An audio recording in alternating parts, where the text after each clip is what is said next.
सङ्गनायकं विशालकीर्तिदायकं काशीवासलोकपुण्यपापशोधकं विपुं नीतिमार्गकोविदं पुरातनं जगत्पतिं काशिकापुरादिनाथ कालभैरवं भजे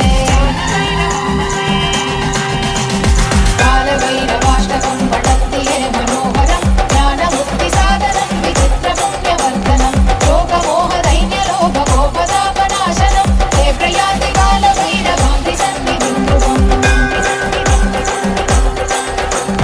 काशिकापुरादिनाथ कालभैरवं भजे काशिकापुरादिनाथ कालभैरवं भजे काशिकापुरादिनाथ कालभैरवं भजे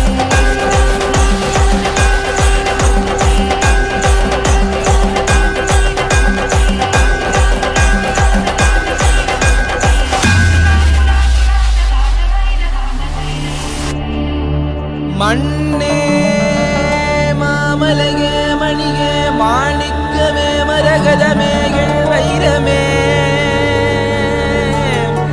பொன்னே புகழ் சேர் பொன்மலையே சோதி வடிவான ரூபனே என் குருநாதா என் குருநாதா என் குருநாதா அஞ்ஞான கடல் நீங்கி கணக்கு ஆத்ம ஞானம் அளிப்பாய் குருநாதா நித்யானந்தா ஆத்ம ஞானம் அளிப்பாய்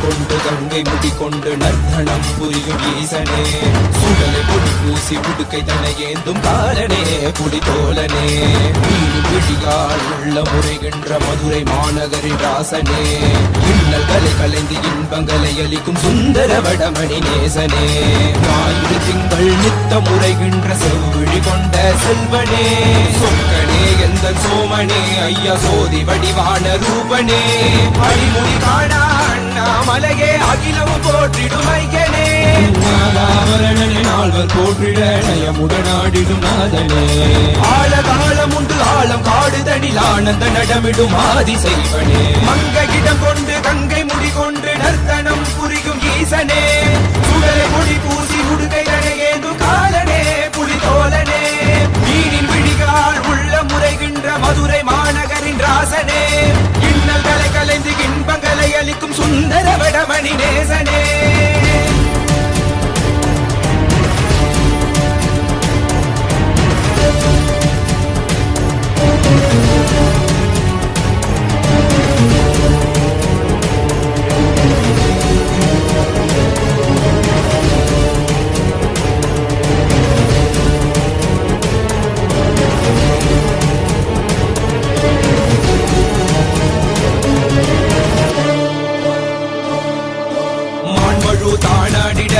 மங்கையவளிடம் கொண்டு நீயாடி வாடியாக்கு இருவினைகள் தீர்த்தருளவே நித்யனே இடவத்தின் மேலேறிவா என்றென்றும் விரிசடை தானாடிட புவிதனில் சுந்தரனை நீயாடிவா தினமும் நீ விசும்பு தந்தருளவே நேசனே மலனே நீயாடிவா இமையோர்கள் இன்னலை கலந்திடும் தேவா தேவாதி தேவா சதா சிவா வாவா குருவாக வந்து திருவருள் புரிவாய் நித்யானந்தனே முக்தி தரவாவா பிறதியில் உரைகின்ற பிரமனே நீயாடிவா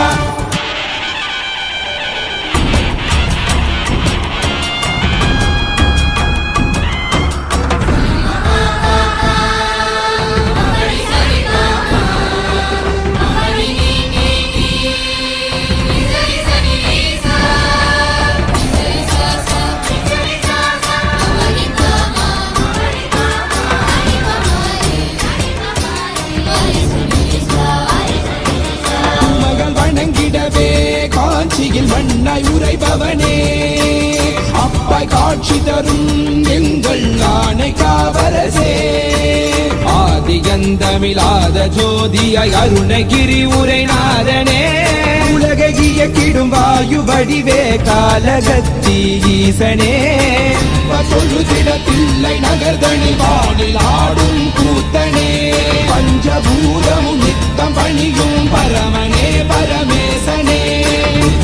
विकसित नित्य वैभव गुप्त कैलैवासने ईशने सर्वेशने परमेशने जगदीशने नित्यने आनन्दने यन् जीवने गुरुदेवने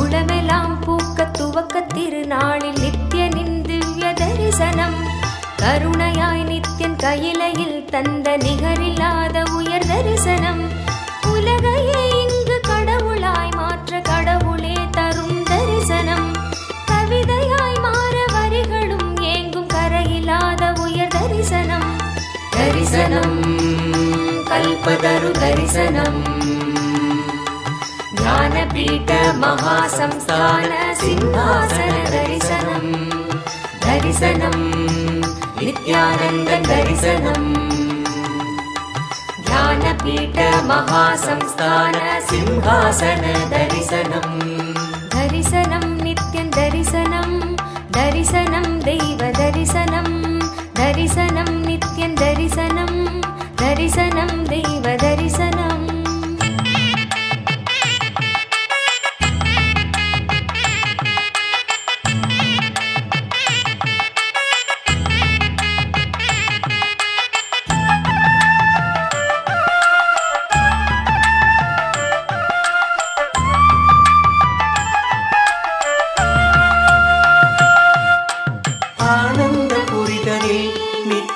அரசாட்சி செய்யும் தரிசனம் ஞானத்தின் ரூபமாய் தெய்வத்திருக்கோலம் பூண்ட தரிசனம் ஆனந்த புரிதலில் நித்யன் அரசாட்சி செய்யும் தரிசனம் ஞானத்தின் ரூபமாய் தெய்வத்திருக்கோலம் பூண்ட தரிசனம் அன்பு வழிதனை அண்டம் முழுதிலும் நித்யனும் என்றும் நிலை பெற செய்யும் தரிசனம் இதுவோ பொங்கும் கடலென பக்த குழுமிட நித்யனின் தெய்வ தரிசனம் புண்ணிய தரிசனம் அல்லவோ அருள் வாழ்வின் பொருள் இந்த தரிசனம் மறைநாதன் முதல் நாளின் தரிசனம் தரிசனம் கல்பதரு தரிசனம் ஞானபீட மகாசம்ஸ்தான சிம்ஹாசன தரிசனம் தரிசனம் நித்யானந்த தரிசனம் ஞானபீட மகாசம்ஸ்தான சிம்ஹாசன தரிசனம்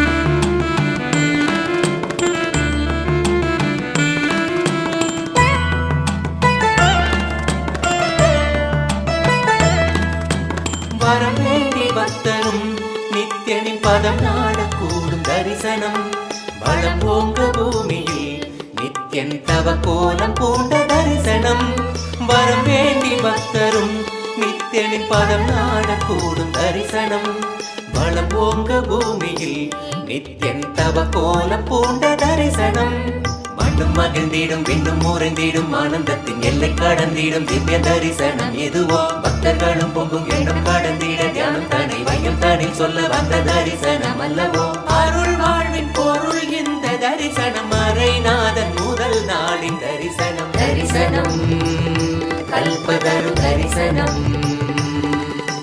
ஞானபீட மகாசம்ஸ்தான சிம்ஹாசன தரிசனம் தரிசனம் நித்யானந்த தரிசனம் ஞானபீட மகாசம்ஸ்தான சிம்ஹாசன தரிசனம் தரிசனம் கல்பதரு தரிசனம் ஞானபீட महासंस्थान सिंहासन दर्शनम्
ॐ नमः शिवाय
बालवान् असनी शतग्नि खड्गी पट्टिसि सायुधि महान् शुभहस्त सुरूपक्ष तेजस् करो निधिः उष्णीष च सुवक्त्रश्च उदग्रो विनतस्तथा ॐ नमः शिवाय हरि ओम नमः शिवाय ओम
சரணம் நித்யானந்த சாமி நீங்க வரணும் வரணும் திரு வண்ணமல ஜோதியில தெரிஞ்ச தங்க कृष्णतापश्च हर्यश्वः सगयः कर्मकालवित् विष्णुप्रसादितो यज्ञ समुद्रो बडवामुखः हुतासन सहायश्च प्रशान्तात्मा हुतासनः ॐ नमः शिवाय हरि ॐ नमः शिवाय ॐ नमः शिवाय हरि ॐ नमः शिवाय ॐ नमः शिवाय हरि ॐ नमः शिवाय ॐ नमः शिवाय हरि ॐ नमः शिवाय उग्रतेजा महातेजा जन्यो विजय काल మత్స్య సంహారమూర్తి, విషపాహరణమూర్తి, కూర్మ సంహారమూర్తి, వరాహ సంహారమూర్తి. I bless you all with Paramadvaita. I initiate all of you into the Rasa Siddham process. Now, take the spindle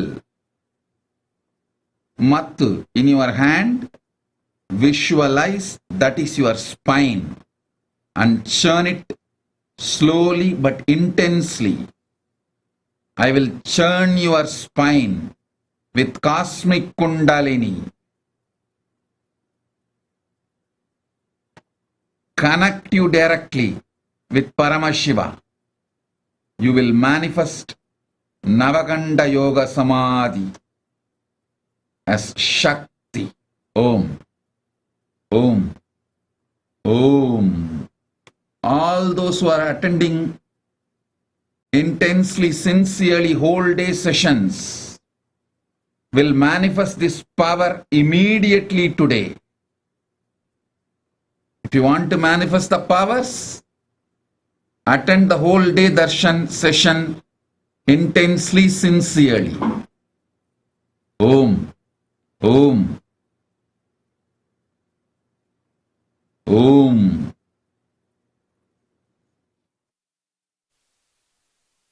எல்லாம் வரலாறு அவர் சிரிச்ச முகத்தை காண மக்க தவமா தவன் கடக்கு உங்க மலர்ந்த முகத்தை பார்த்து மக்க மனசு நிறைஞ்சு போச்சு அப்பனுக்கு அப்பனப்பா இளமாண்ட சித்தனப்பா அன்னையும் தந்தையும் இல்லா பிள்ளைக்கு ஆதரவாய் நின்னரப்பா ஹரஹரமாக சரணோ जनः वन्दनस्क सुरेन्द्राणां युधिशत्रुविनाशनः ॐ नमः शिवाय हरि ॐ नमः शिवाय ॐ नमः शिवाय हरि ॐ नमः शिवाय ॐ नमः शिवाय हरि ॐ नमः शिवाय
அருமருந்தே அண்ணாமலையோனே ஆனந்த நித்தியனே அகயிருள் மாய்ப்பவனே சிறிதே சிந்தை இறங்கி கருதும் எக்கணத்திலும் எம் கண்முன்னே நீயாடிவா அழகு திருநடமிடும் எங்கள் அம்மையப்பனே பழகு தமிழில் உனை பாடி நின்றோம்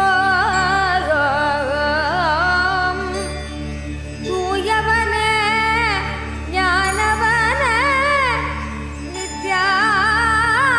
நித்யானந்தனே தெய்வ திருநடமாடிவா தெய்வ திருநடமாடிவா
With Sakshat Dandavat Pranams, we now offer the worship at the Divine Lotus feet of Nithyanandeshwara Paramashiva Somasundareshwara Swami, Nithyanandeshwari Paramashiva Shakti Meenakshi Devi, and the Utsava Vigraha of the Supreme Pontiff of Hinduism, Bhagavan Nithyananda Paramashivam.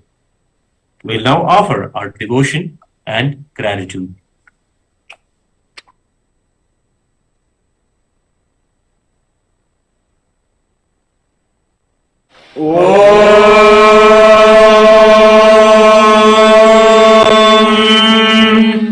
जीवन मुक्ति पुरीशाय श्रीकंठाय नमोस्तुते। नमो हारास्य नाथाय शंकराय नमो नमः। श्रीमत्सुन्दरनाथस्य देवीं शपरलोचनां कलये हृदये नित्यं कदम्बवनवासिनीम्। अथ धूपः। ॐ दशांगं गुग्गुलो वेदं सुगन्धं च सुमनोहरम् आग्रेय सर्वदेवानां धूपोऽयं प्रतिगृह्यताम्। श्री नित्यानंदेश्वरी परमशिव शक्ति मीनाक्षिंबिका समेत श्री नित्यानंदेश्वर परमशिव सोमसुंदरेश्वर स्वामिने नमः। धूपमाघ्रापयामि। अथ दीपः। ॐ साज्यं त्रिवर्ति संयुक्तं वह्निना योजितं मया ग्रहाणमङ्गलं दीपं त्रैलोक्यतिमिरापहम्। श्री नित्यानंदेश्वरी परमशिव शक्ति मीनाक्षिंबिका समेत श्री नित्यानंदेश्वर परमशिव सोमसुंदरेश्वर स्वामिने नमः। दीपं संदर्शयामि। अथ नैवेद्यम्। ॐ अमृते अमृताद्भवे अमृतवर्षिणि अमृतं श्रावय श्रावय स्वाहा। श्री नित्यानंदेश्वरी परमशिव शक्ति मीनाक्षिंबिका समेत श्री नित्यानंदेश्वर परमशिव सोमसुंदरेश्वर स्वामिने नमः। अमृतं महानैवेद्यं निवेदयामि। निवेदनानन्तरम् आचमनं समर्पयामि। नीराजनम्। ॐ तन्महेशाय विद्महे वाग्विशुद्धाय धीमहि तन्नः शिवः प्रचोदयात्। ॐ गणाम्बिकायै विद्महे महातपायै धीमहि तन्नो गौरी प्रचोदयात्। ॐ हंसाय विद्महे परमहंसाय धीमहि तन्नो हंस प्रचोदयात्। कर्पूरगौरं करुणावतारं संसारसारं भुजगेन्द्रहारं सदा वसन्तं हृदयारविन्दे भवं भवानीं सहितं नमामि। भवं भवानीं सहितं नमामि। भवं भवानीं सहितं नमामि। श्री नित्यानंदेश्वरी परमशिव शक्ति मीनाक्षिंबिका समेत श्री नित्यानंदेश्वर परमशिव सोमसुंदरेश्वर स्वामिने नमः। कर्पूर नीराजनं संदर्शयामि। रक्षान् धारयामि। शोणाद्रीशावताराय ज्योतिस्तंभस्वरूपिणे श्री कैलास प्रधानाय नित्यानंदाय मंगलम्।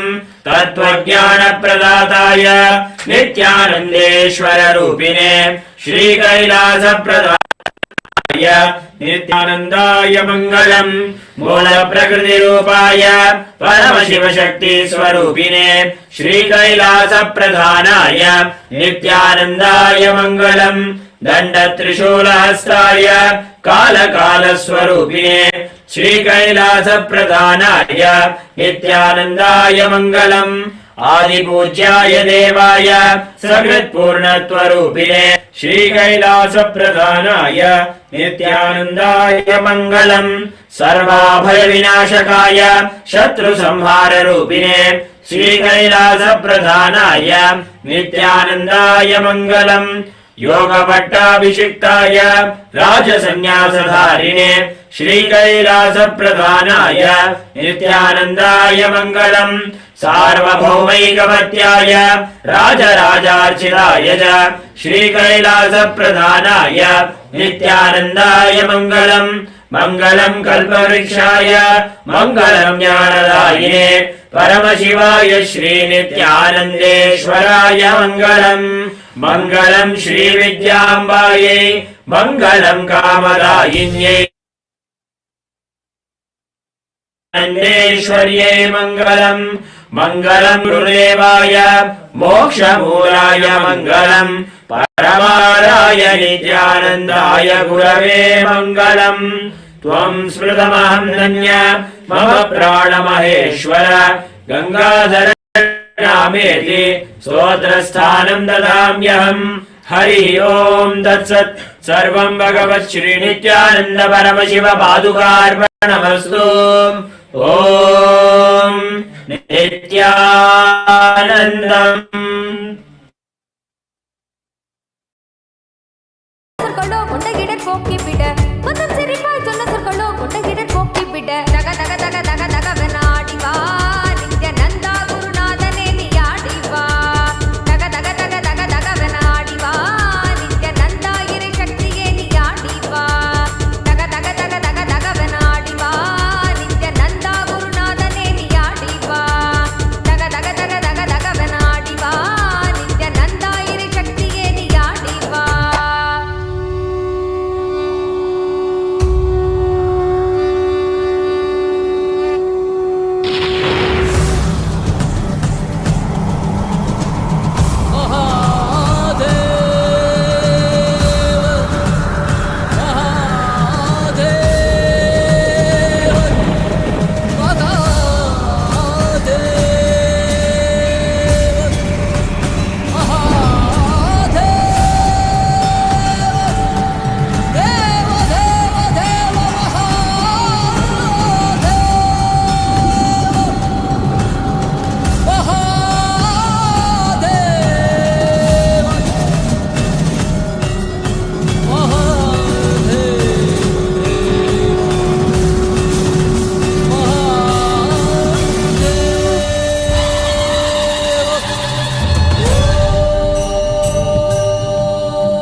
Juni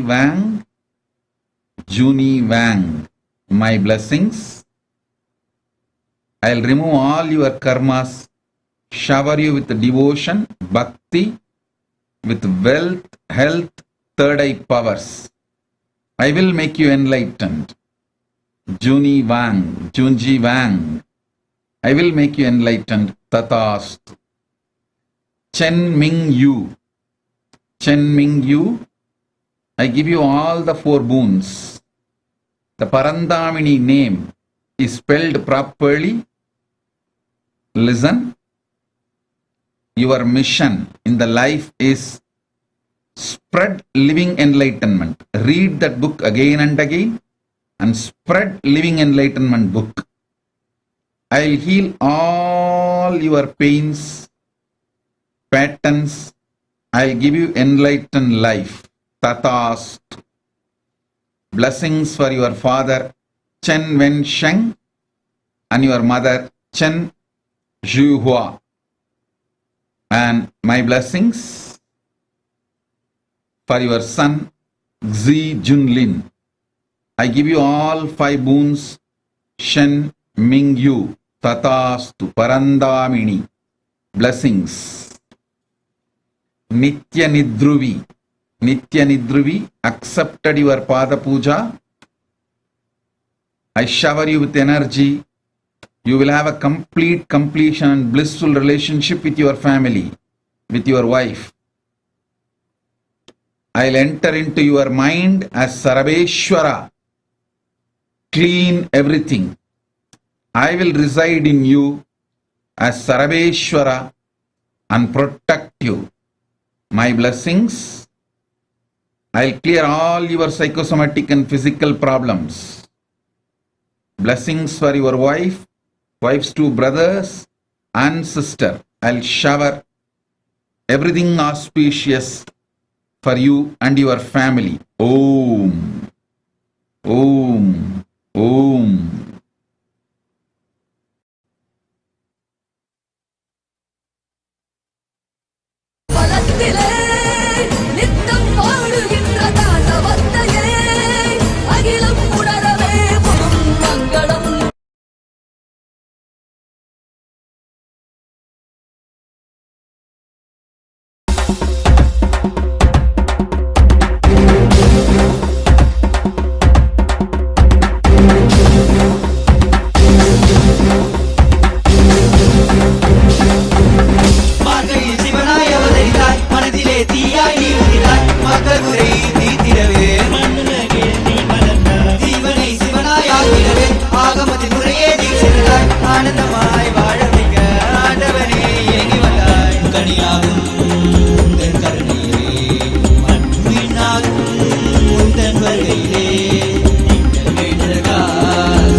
ನಿತ್ಯಾನಂದ ನಿತ್ಯಾನಂದ ದೇವ ನಿತ್ಯಾನಂದ ನಿತ್ಯಾನಂದ ದೇವ ನಿತ್ಯಾನಂದ ನಿತ್ಯಾನಂದ ದೇವ ನಿತ್ಯಾನಂದ ನಿತ್ಯಾನಂದ ದೇವ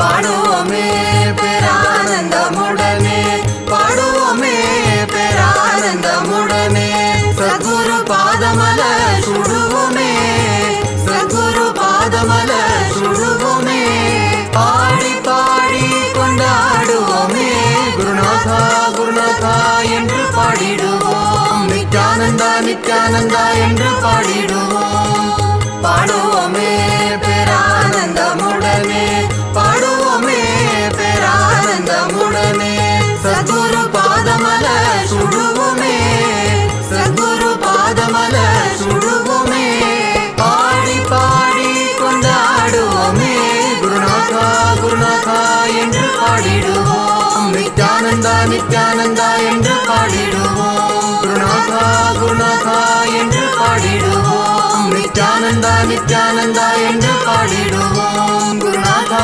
குருநாதா என்று பாடிடுவோம் நித்யானந்தா நித்யானந்தா என்று பாடிடுவோம் குருநாதா குருநாதா என்று பாடிடுவோம் நித்யானந்தா நித்யானந்தா என்று பாடிடுவோம் நித்யானந்தா நித்யானந்த தேவா நித்யானந்தா நித்யானந்த தேவா நித்யானந்தா நித்யானந்த தேவா நித்யானந்தா நித்யானந்த தேவா நித்யானந்தா நித்யானந்த தேவா Nithyananda Nithyananda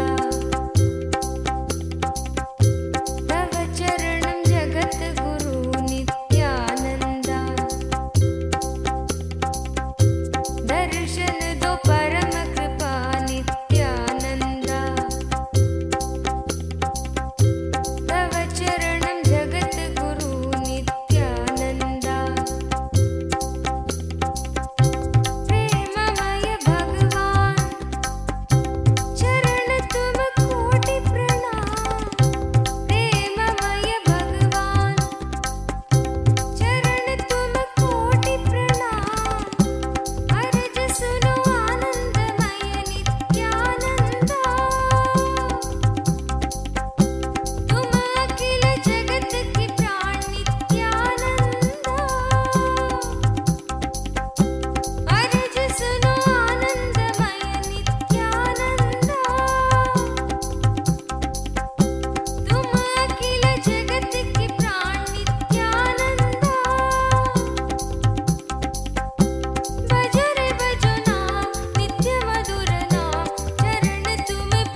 pari pa mari mari sa sari sa sa sari sa pari pa mari mari sa.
कालरुद्राय ते नमः वीरभद्राय ते नमः नित्यानन्दाय ते नमः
परशिवपुत्र रत्न कुमार गुरुमण्यतुल्यावतार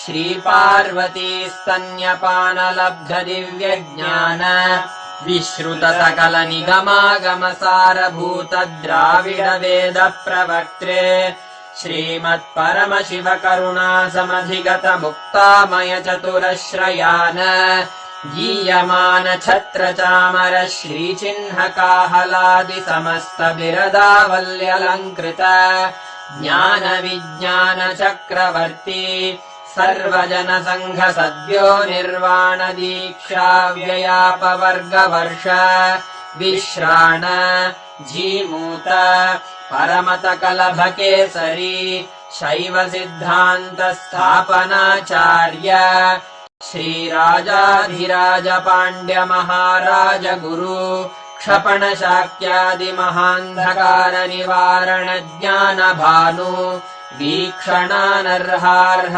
ध्वजोच्छेदन पूर्वक श्रीमद्वृषभध्वज स्थापक शैव समय कर्त्रे सर्वज्ञ पीठारूढ श्री जगद्गुरु श्री ज्ञान संबंध देशिक स्वामी वागीश सुंदर माणिक्य वाचक स्वामिनाम् अवतार भूत श्री ज्ञान संबंध स्वामी पुनरुद्धृत श्यामला पीठ सर्वज्ञ पीठ त्रिनवत्युत्तरद्विशततमगुरुमहासन्निधान अरुणगिरियोगीश्वर परम्परागत अरुणाचल सर्वज्ञपीठ गुरुमहासन्निधान कैलास परम्परागत काञ्ची कैलास सर्वज्ञपीठ त्रयस्त्रिंशदुत्तरद्विशततमगुरुमहासन्निधान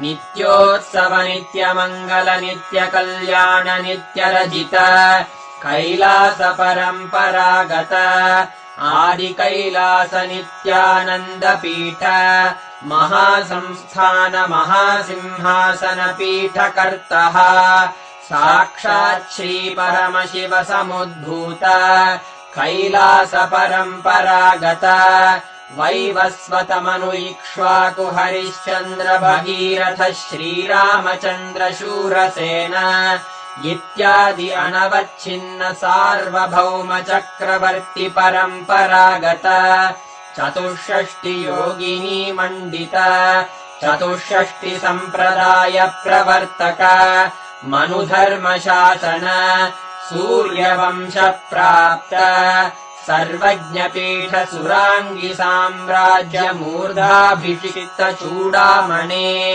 साक्षात् श्री परमशिव समुद्भूत कपिल महागुरु पुनरुद्धृत महानिर्वाणिपीठ अष्टोत्तर सहस्र श्री महामण्डलेश्वर साक्षात् श्री परमशिव सिंहासनाभिषिक्त समस्त गणनायक श्री महागणपति समारंभ अनवच्छिन्न पीठाधीश्वर गुरु परंपरा प्राप्त अटल पीठ अष्टोत्तर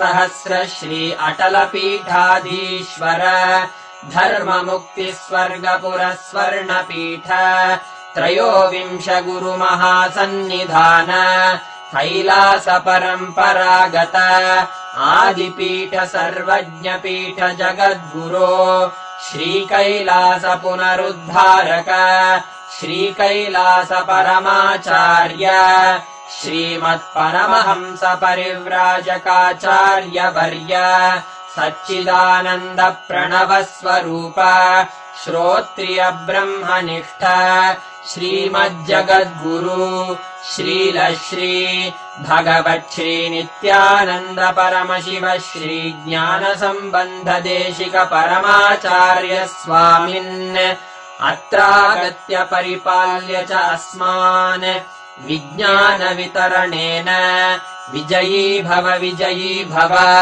जय जय।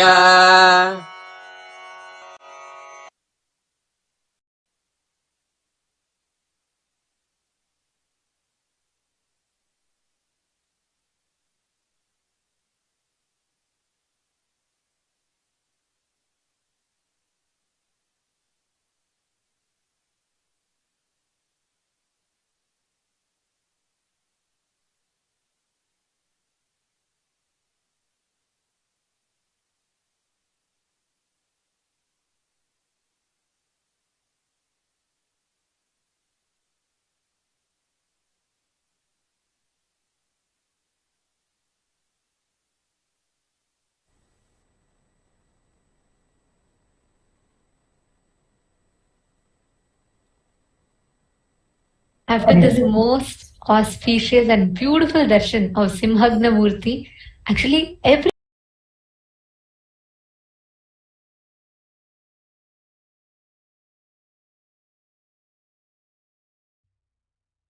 single day. And please stay tuned. This session is too important because right after the darshan, sitting for power manifestation will directly take all the seeds that you received during the darshan to go deeper inside you and to start sprouting. So the post-darshan power manifestation is extremely important. So make sure that you are here sitting, ready to receive the darshan, ready to manifest the darshan we just received and right the after this, initiation we just received. yes.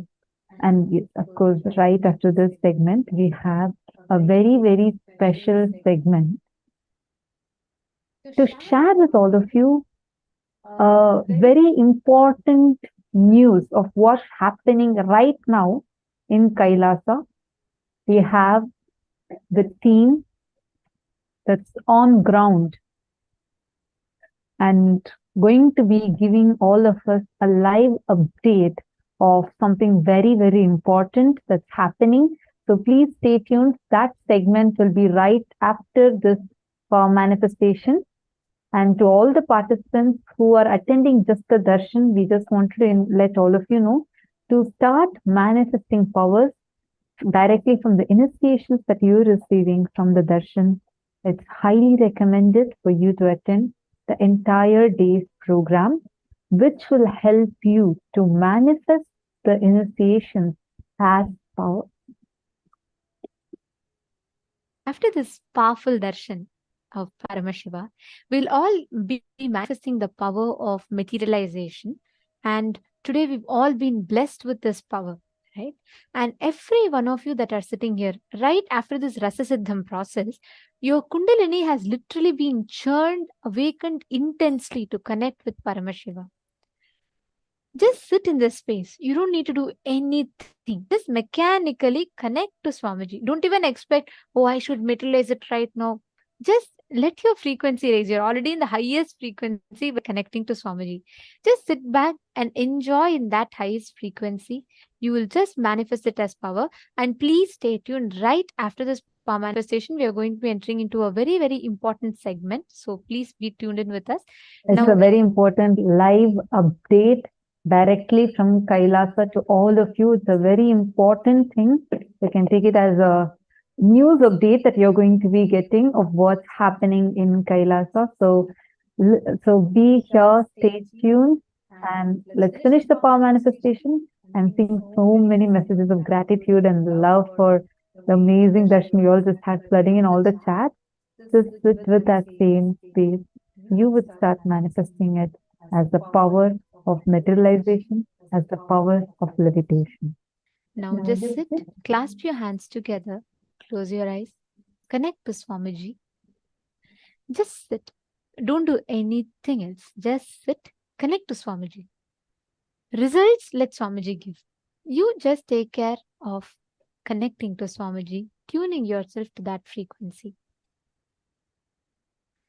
Let's all start. Please chant the Mahavak.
Nithyanandam. Hope all of you have done the manifestation. Yes. Sampataya Nithyanandam, nice to have you here. James Makhail Nithyanandam and Shri Nitya Guru Prasadini Prakash Venugopalaya Nithyanandam. Did all of you also sit into the power manifestation?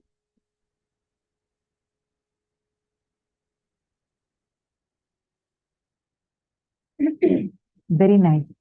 Now,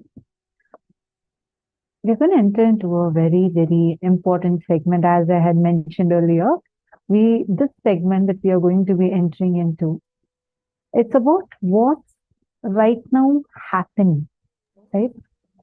We all had experienced such an amazing gift of the darshan.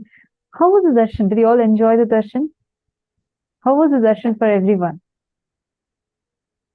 Okay, see, big thumbs up, white smiles. Okay, great, amazing, wonderful.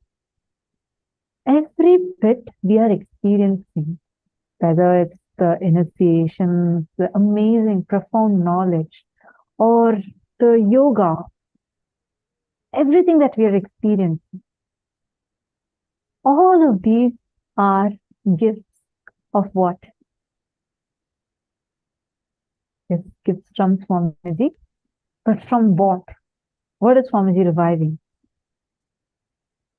Hinduism, right?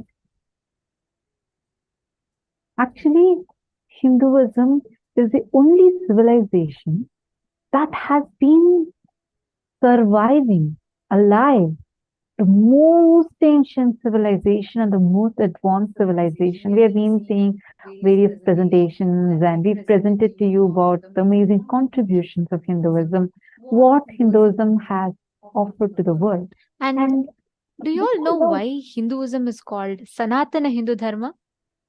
Any guesses? Why is Hinduism called Sanatana Hindu Dharma? You all can post in the chat.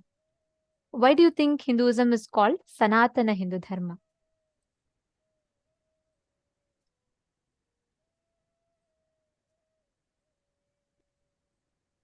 Yes, that's right. Hinduism is called Sanatana Hindu Dharma because Sanatana means eternal.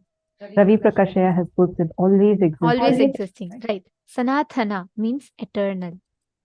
The testimony for this eternal civilization that is standing is every pillar of every single temple that is standing tall, singing the glory of our ancestors, their sacrifices. Each and every temple that stands tall today, the advanced civilization, whether the world's oldest dam, we built it. Who invented plastic surgery? We Hindus. Who built the whole, the most advanced city structure? We built it. Who contributed the number 0 to mathematics? We did. And see, for the numerous earthquakes that the world has faced so far, even for the tsunamis, but till now the tallest granite structure in the world, standing tall in Brihadishwara temple, even to this day, without casting a shadow to the ground. And the Tiruchendur temple, which is there in the seashore, is standing despite of the most horrendous tsunamis that the areas around it has faced, but it has not faced even a single damage. So our ancestors, who were such advanced architects, scientists, mathematicians, astronauts, and everything best, great has come from Hinduism. And each one of you sitting here are a witness to it, that even to this day, it is Hindus who are almost like literally in most of the top positions. Take all the top CEOs, take whether it's IBM, Channel, or even Facebook, because even Mark Zuckerberg is a Hindu. Like you take anything, Google, Sundar Pichai, Mr. Sundar Pichai, like everything you see, every top thing is a Hindu. We are 2 billion in number. But how many of us are even having the strength of being a real Hindu?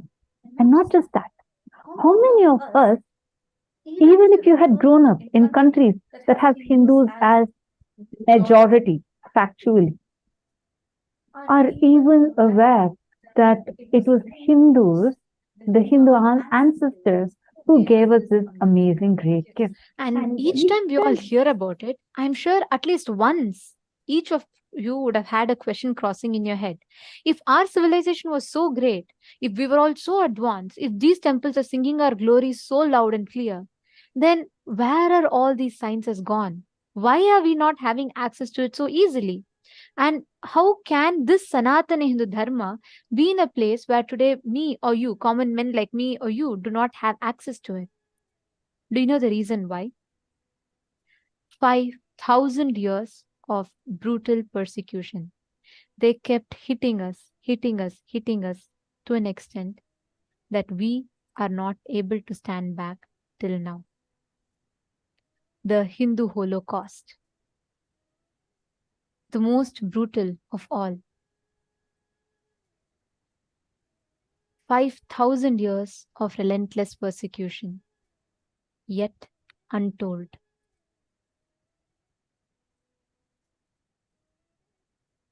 They usurped our kingdoms.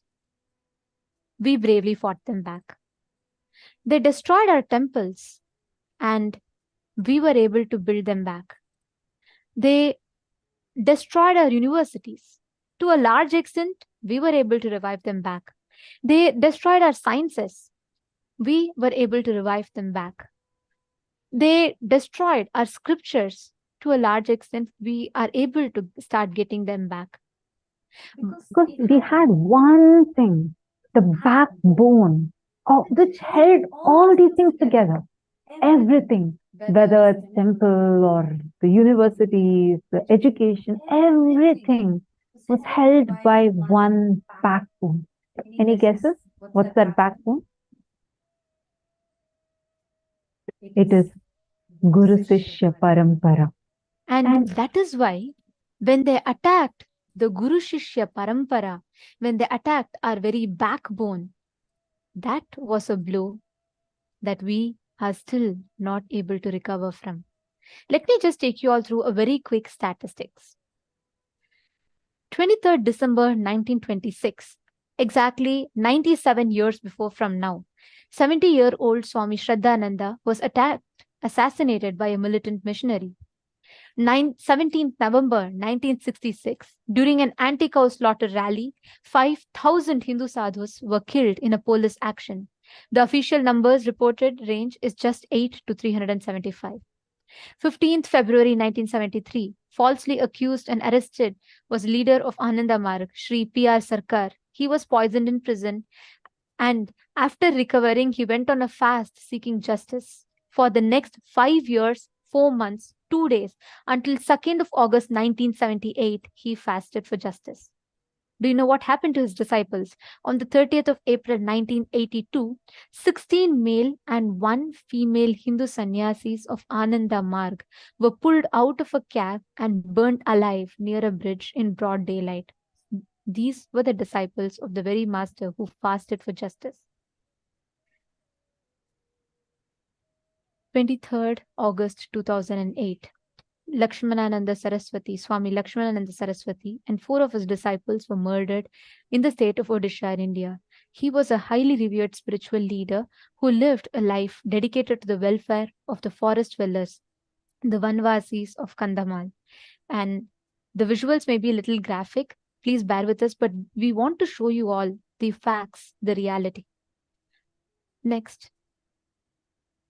On 21st of February 2011, Swami Premananda was killed in the Kadalur Central Prison, an enlightened master. On 1st of September 2013, Swami Asaram Bapu was arrested on false charges, and he is still struggling in jail. On 19th of November 2014, 6 disciples of Sant Rampal were killed, and he was arrested, sentenced to life imprisonment. 21st February 2016. This is in Panchagar district. This is in 2016. A Hindu priest was beheaded by Hindu music terrorists. I'm really sorry. I know these are really graphic. The viewer discretion is advised, but we are just presenting to you. I know it's really disturbing, but unfortunately, this is the case. And we are just presenting to you the facts as it is, as much as possible. The list still continues. On the 22nd of September 2015, Swami Avimukteshwarananda was dragged on the street and beaten while he was performing his religious rites in the sacred river Ganga. On 26th of August 2017, 30 disciples of Ram Rahim were killed in the broad daylight. 27th September 2018, Palhari Baba received the jail term till death on false allegations of rape. He was a great yogi who lived only on fruits, and hence his name was Phal Ahari, Palhari Baba. 21st Jan 2019, Hindu sadhu mob lynched, and the lynching was justified, claiming he is a Hindu beggar sadhu. 30th August 2019, Swami Tattva Bodhananda, a disciple of Swami Dayananda Saraswati, a renowned guru and Vedanta Adhikari, was brutally sickled to death by mob lynchers in Puducherry, India. 16th April 2020, two sadhus and their driver were mob lynched in broad daylight and brutally murdered. This video was circulated online, and yet to this day, no justice has been served. 20th September 2021, the head of Akhada Parishad, apex organization of 10 million Hindu monks, the largest, Shri 108 Mahant Narendra Giriji Maharaj, was assassinated. The murder was shown falsely portrayed as suicide by Hindu music terrorists. Justice not served. Thousands assassinated. Relentless persecution on gurus to this day still continues. Understand, we showed you the date, we showed you every fact, and this is a very small list. Even as recent as 3 days before, one more sadhu was murdered in broad daylight in the state of Rajasthan, India. This continues to happen. And what we are presenting to you, all of these were the assassination attempts in which the Hindu music forces are successful in. But just because of all of these, this is the only reason why the Supreme Pontiff of Hinduism, our beloved Swamiji, decided to revive the only nation for Hindus where Hindus can get protection, because really Hindus are in danger. The Hindu lives are in danger, especially the Hindu Guru's lives are in grave danger. We may all wonder, why is Swamiji being attacked continuously? Understand, it is not only Swamiji. Every Hindu gurus are being attacked and killed. But Swamiji is the most loudest, unapologetic voice, standing up, bringing all these persecution to light, which is why the degree of attack is even more. And why are we talking about this right now? And I also mentioned earlier saying that we have news to share with all of you. It's very painful as I'm sharing this to all of you. It's almost more than a decade, over 13 plus years, the Supreme Pontiff of Hinduism and Kailasa have been a target for the anti-Hindu element and have been a target and getting attacked. We have been sharing about this. Very recently, when I say recently, I mean day before yesterday, or day before yesterday, another shocking incident, another horrific incident has happened in one of our Kailasas. A kshetra Kailasa Trishulam, where Swamiji manifested through his Divya Sharira and graced and showered all of us. In that kshetra, a sacred space, a huge attack was launched. And today, we are going to be sharing about this horrifying news with all of you. And for this, we have the team that is there on ground, who is a first-hand witness to these attacks happening on ground, here with us today, who will be joining with us in this segment and sharing with us the details of what has happened.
Today, we will be listening to the story, to the plight of the Hindu sannyasi, the supreme pontiff of Hinduism, Swamiji's sannyasi, Manithya Bhaktikananda, who stands as a representation of the entire Hindu community who is facing the persecution at the hands of the Hindu music forces. Her selfless act of donating her personal property to revive Hinduism to Swamiji and Kailasa, how that has been used as a weapon by the Hindu music elements to wage a war against Kailasa. Today, we will be looking into all the details of how this war is being waged by these Hindu music elements, taking this act of devotion, of donating a land to Swamiji and Kailasa. Manithya Bhaktikananda Swami is a sannyasi of Kailasa for the last 20 years. She graduated as an engineer, and then she was looking into the businesses of her family. After which, in 2003, she met our Guru, the Supreme Pontiff of Hinduism, Swamiji, and she decided to dedicate her life as a sannyasi, completely inspired by the inspiration and the joy that Swamiji radiated in reviving the Sanatana Hindu Dharma. She has been serving Kailasa for the last 20 years, and her act of donating her personal family property for reviving Hinduism, how that is being used as a weapon by these Hindu music forces. That's what we will be looking into today.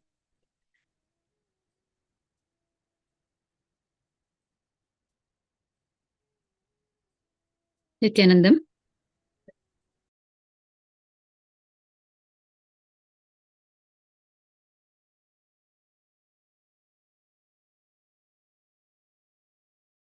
Pranapriyananda. So, if I have to take the viewers, just a little bit of background about how Kailasa and Trishulam, which came under heavy attack a couple of days ago, how this property was placed at the holy feet of Bhagavan, the Supreme Pontiff of Hinduism. Basically, my pre-monastic family is from the royal lineage, the Natukota Nagaratar community of South India. This community is a very affluent community, and it dedicates most of its earnings to serve Paramashiva and establish and serve all the Paramashiva temples worldwide. And my family and myself got connected, had our first darshan of the Supreme Pontiff of Hinduism in 2003, 20 years ago. And my paternal grandmother, Annapurniyachi, she comes from the world-renowned global business empire and family, the AMM Murugappa Group. She's a daughter of the founder of the business empire. She has grown up. She's a very pious and a very devout person, and she personally had very many deep spiritual experiences. And she realized in her heart that the Supreme Pontiff of Hinduism is the incarnation of Paramashiva. Our whole family got very deeply connected to Swamiji. And since then, for 3 generations, we have been living as Kailasavasis in Adi Kailasa, Bengaluru. You can see photographs of Annapurniyachi, who's standing beside Bhagavan. In the year 2007, my grandmother Annapurniyachi, during the auspicious Guru Purnima celebrations, went up to have darshan of Swamiji, and at that time, she expressed her deep wish to him, saying that she wishes to place this property of Trishulam at his sacred feet. And she would like to see a temple being established in worship of the Supreme Pontiff of Hinduism as Paramashiva. And she also, along with it, expressed another deep personal desire and requested that when she leaves her body, whenever it may happen, she requested Swamiji that his physical presence be there, that he be there physically to liberate her. And the Supreme Pontiff of Hinduism, in all his compassion, responded to her devotion and dedication and accepted both of her requests, blessed both of her requests. And he said he will ensure that it is fulfilled, that both of her requests are fulfilled. This happened in 2007. And after that, Bhagavan, the Supreme Pontiff of Hinduism, started taking steps for the word that he gave to that one devotee. He started doing all the groundwork to establish Kailasa and Trishulam. Meanwhile, around the year of 2010, as all of us know, one of the largest attacks on the life of the Supreme Pontiff of Hinduism and the properties of Kailasa happened. We have with us also on the panel today, Ma Nitya Acharananda Swami, who will be joining us now, who will be briefing us on what happened between 2007 and 2010 when the largest attack happened. Nithyanandam. I'm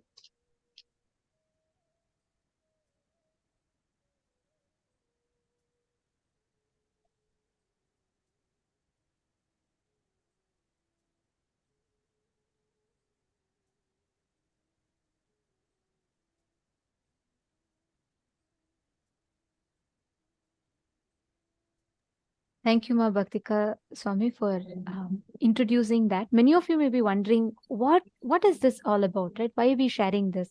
And I'm also seeing many of you post a lot of questions. We will be answering each of your questions. So don't worry, whenever you have questions, feel free to ask. But yes, it is very touching to see so many of you putting that you're shocked and you're all asking, what can you do to protect gurus or stop this violence?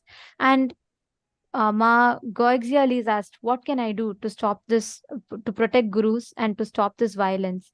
And also Ma Sri Lakshmi Kottapalli has asked, what can we do for us to stop all this violence happening against gurus? And Ma Tatiana Hughes has posted, thank you so much, Ma, for bringing this up. It is very important. And Elizabeth Silva is saying, I still cannot understand how these attacks on sannyasis and gurus and Swamiji could happen. I believe they would be protected by Paramashiva because these divine beings have mission to enrich the world for enlightenment. If everyone is killed like that, what will it be? The planet Earth? Who will eliminate other beings? Please understand, every single person, Malita Seg, I read your question as well. Every single person who has this question, there are two things.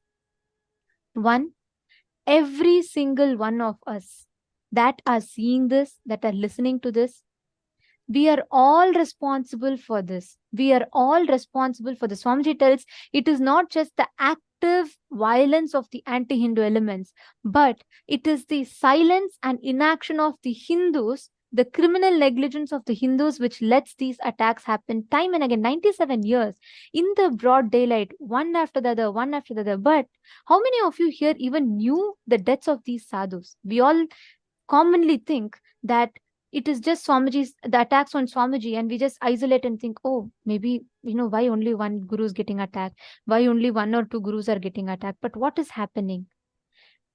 In front of our eyes, one after the other, systematically, each guru who stands up for Hinduism is being persecuted.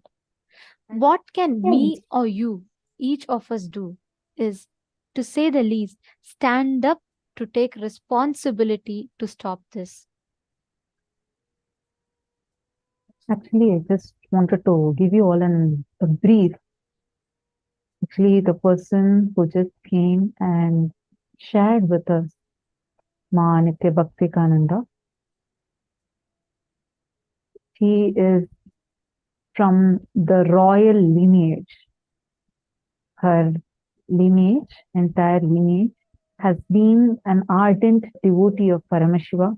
The whole community is known for it. Their devotion, their staunch connection, feeling connection with Paramashiva. And that is why actually the moment their family met with Paramashiva, was come in the form of Swamiji, her grandmother, who is known as Annapurni Achi, was deeply connected to Swamiji, immediately started experiencing that Swamiji is Paramashiva. And actually I'm showing you all a picture, you all can see here. This is a photograph of Annapurni Achi, here, right here, who is offering the offering of a land to Swamiji, and which is actually going to be known as Kailasa Trishulam. Out of immense devotion, she just asked Swamiji one thing. Swamiji, I know you are Paramashiva, and therefore, from my deep, heartfelt gratitude and devotion, I offer this to you. I just have one request to you, Swamiji. I want a temple for Paramashiva to be built. I want you as my own Paramashiva here, residing in this temple and gracing the world. Swamiji also lovingly, very compassionately accepted to that, and Swamiji said, all right, I'll take care. And she just had this one thing as her desire, and she offered this to Swamiji's feet. And she requested Swamiji, actually you all can see here, this is the picture of Annapurni Achi talking to Swamiji and requesting Swamiji, Swamiji, please take this as yours. And this should only, my only desire is to give this to you. And I know you are, because actually she made a statement. She said that I know only you can do it. And I know if I give it to you, you'll definitely make it happen. And therefore, I want to offer this to you out of my gratitude and my devotion. And this was in the year 2007. He offered this to Swamiji. And Swamiji, at that point, gave her that commitment saying, don't worry, I'll take care, I'll do it. To this day, actually, as I mentioned earlier, recently there has been a big attack. That's what we're going to share with all of you about. But to this day, for that one commitment that Swamiji had given to his devotee, to one devotee, one darshan, that one commitment he gave, to this day, he has not deterred from that. And the story that we are going to share with you is going to be about that. Many of you posted questions, two of you, Elizabeth Silva, Ma Lita Sege. If Paramashiva and these enlightened beings, why is Paramashiva not protecting these gurus who are getting attacked, or the enlightened masters, or for that matter, our Paramashiva, Swamiji himself? the next part of this segment is going to be an answer to that. Every one of you that are asking, why is this happening?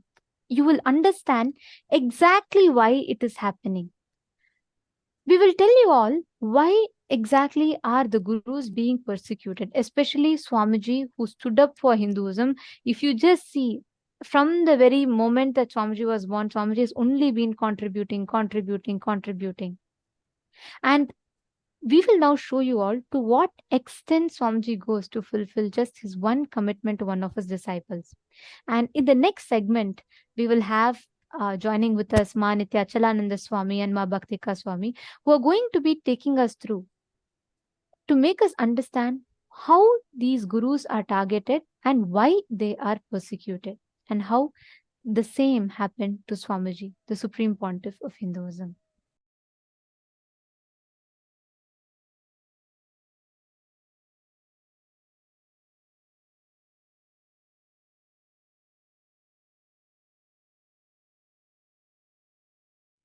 Ma Bhaktika was sharing about her own Purvashram pre-monastic grandmother donating this piece of land as a mark of her gratitude and devotion to Bhagavan. Like that, millions of devotees worldwide and across India have donated from over 2 decades. The rising popularity of Bhagavan as a very powerful, influential Hindu guru, as a supreme pontiff of Hinduism, getting all the traditions and unique sects of Hinduism together, but retaining their beautiful uniqueness, is reflected in many, many events across Bhagavan's life. One of them being just around the same time frame of 2006, called the Kodikan Ratha Yatra.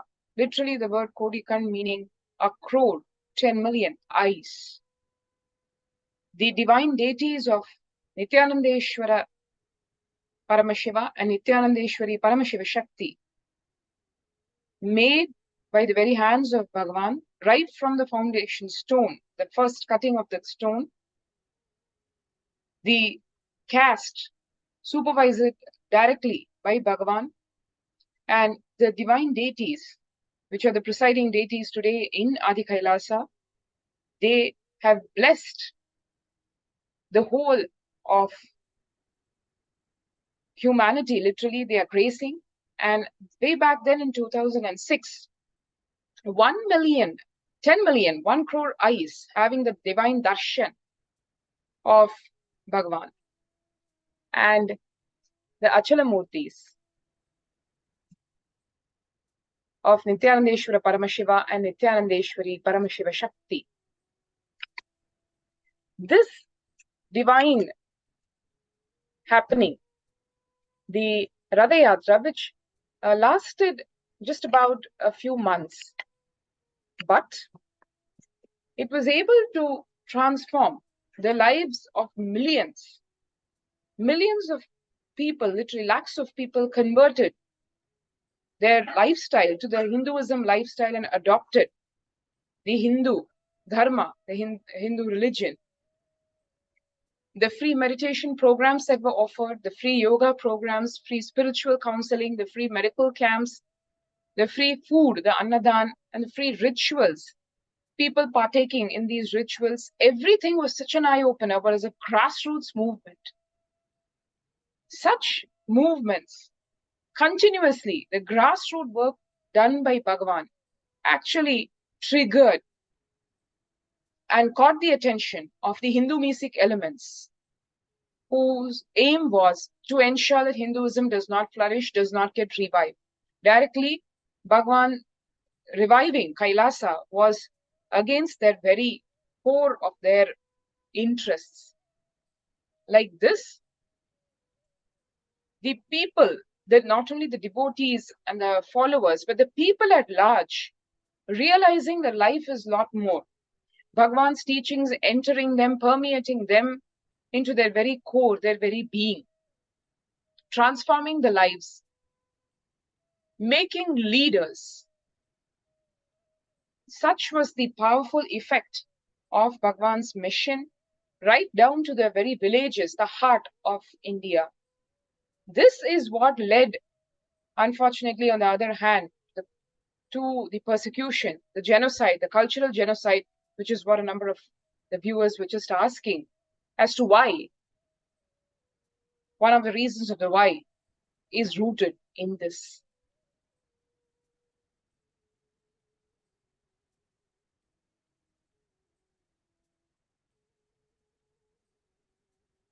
You can see here, it was the beauty of this whole movement is it's just spread by word of mouth, no marketing, no spend on trying to popularize something. It is just by sheer word of mouth, the power of the teachings, the power of the experience carried in the hearts of the people and leading to this massive revolution, literally, in living.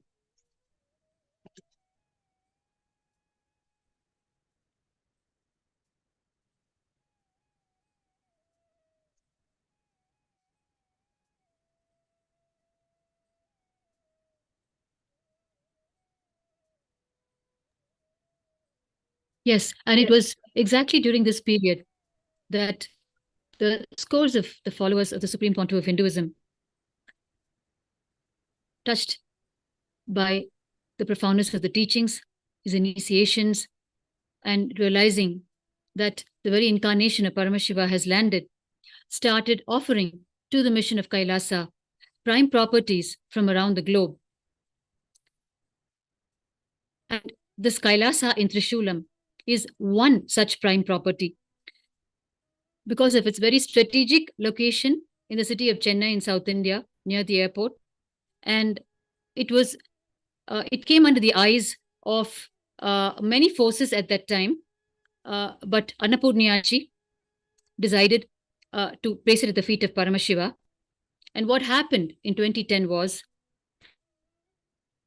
while Bhagavan started taking the steps for fulfilling the wishes of this one devotee, he also started receiving life threats and blackmail from media barons and Hindu Masic forces, because this property, which from the heart of a devotee was placed at the feet of Paramashiva, became the target of these Hindu Masic forces who wanted to grab it for their own activities. The response from the Supreme Pontiff of Hinduism was very simple and profoundly spiritual. He was clear. He said, it is between Paramashiva and the devotee, and I am no one to interfere between one devotee's devotion to Paramashiva. What for? She placed it at his feet. I am here to fulfill it. She trusted me, and I have given my word to her. If she is willing to change her wish, then so be it. If not, then I just have to fulfill her wish for it. But Annapurniyachi was very clear. When she was informed of the gravity of the situation, she was still very clear about what she wanted to do with it and what for she meant the property.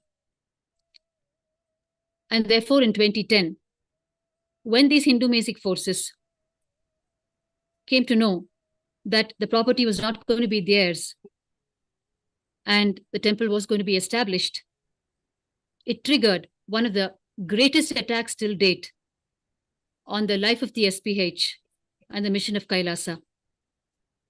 Acharyananda Swami will now present the events that unfolded in 2010. Actually, Bhaktikama, actually, just wanted to ask you a few things before we go to the further thing. Because as I know, many participants also have a question. So you had shared with us saying that how Annapurniyachi had offered this land to Swamiji, and her only thing was to build a Paramashiva temple of Swamiji there.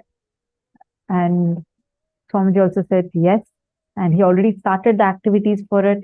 We all saw so beautifully the Kodikan Ratha Yatra had started, basically putting the seed. See, temple is not just a building, it's an enlightenment ecosystem.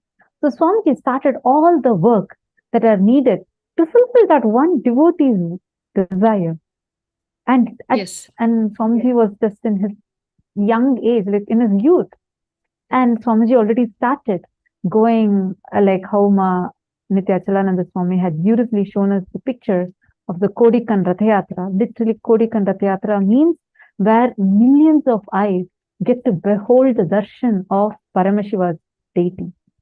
And then you mentioned a very important thing, that at that time, the Hindu music elements had from the thing to grab the land, to take over. They had wanted to grab the very property that Annapurniyachi, your grandmother, had offered it to Swamiji. And when they went and asked, first when they tried to approach Swamiji's response, like as you said, I just wanted to highlight it once again. Swamiji's response to it was, it is between the devotee and Paramashiva. You can go and ask the devotee, but from my side, I will not deter from my commitment to that disciple. Because see, actually one very important point you were mentioning about being a prime property, but we all know for Swamiji, it's not like anything to do with that location or anything like that. It's not to do with any offering or a particular, because none of the reasonings matter. But for him, it was the commitment that he gave to your grandmother. And he said, if she wants, you can take it right away. If she wants to give it to your project, if you are able to convince her and she wants to give to you, take it right away. But from my side, I will not deter from that commitment. And when the Hindu music gang, a political clout, approached your grandmother, what was her response to it? Could you please elaborate on that?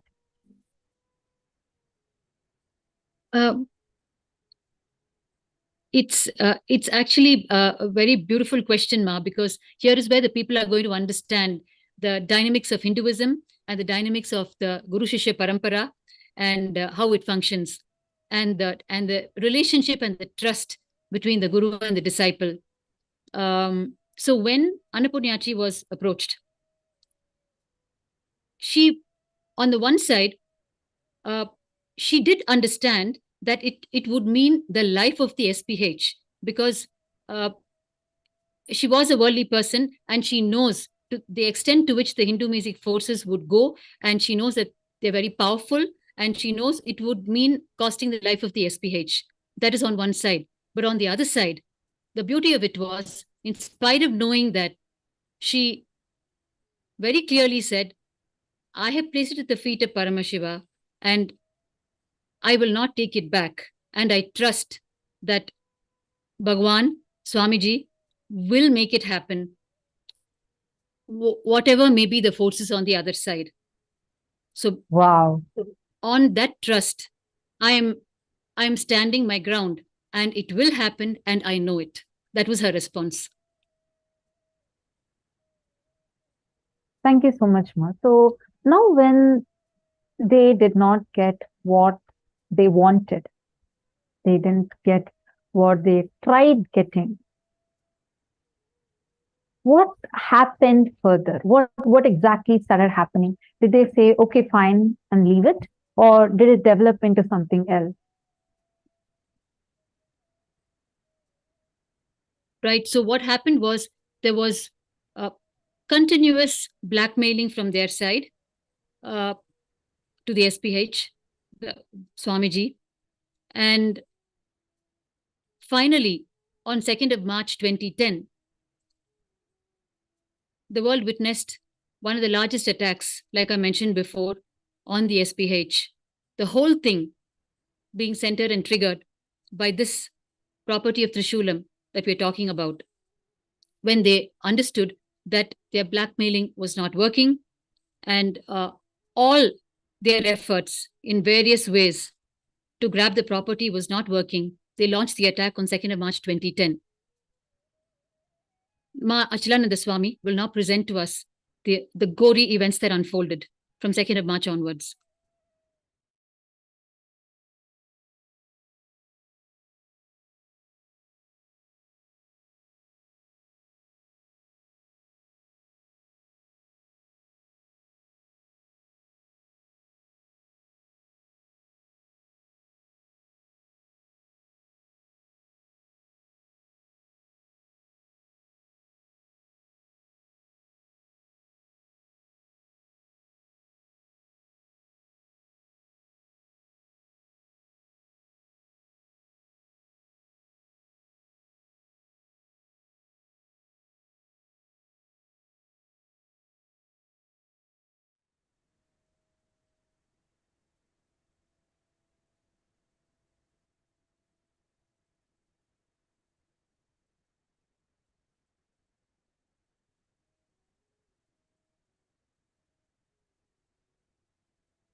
What Ma Nitya Bhaktikananda had shared is the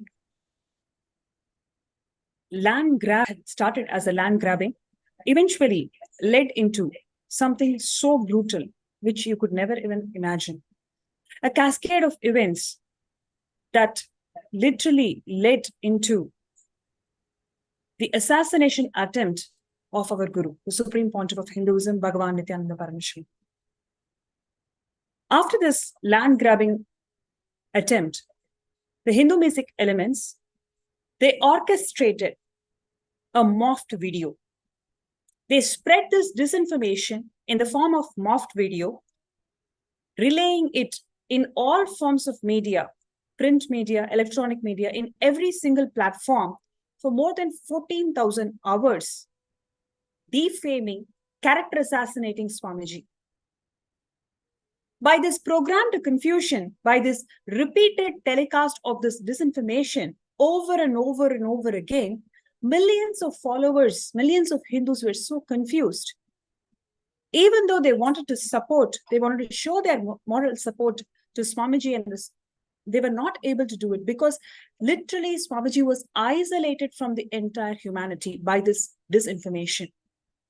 It is a clearly orchestrated campaign by these Hindu music elements, fearing the rise of the Supreme Pontiff of Hinduism and his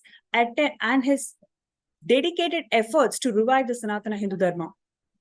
So they orchestrated this complete campaign to defame Swamiji, to spread the disinformation on Swamiji, and isolated him. Literally, they isolated him from this society. And after isolating him, they actually went after Swamiji for 3,000 kilometers, literally, to kill him.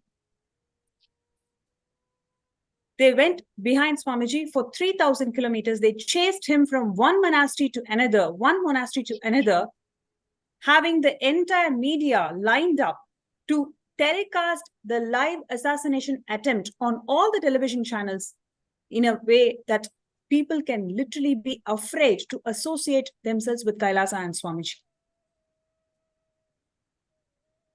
At first, they started in the Tiruvannamalai Adinam. Before even this morphed video came out, all the media, everybody was lined up in the Tiruvannamalai Adinam. And then they were attempting to assassinate Swamiji there.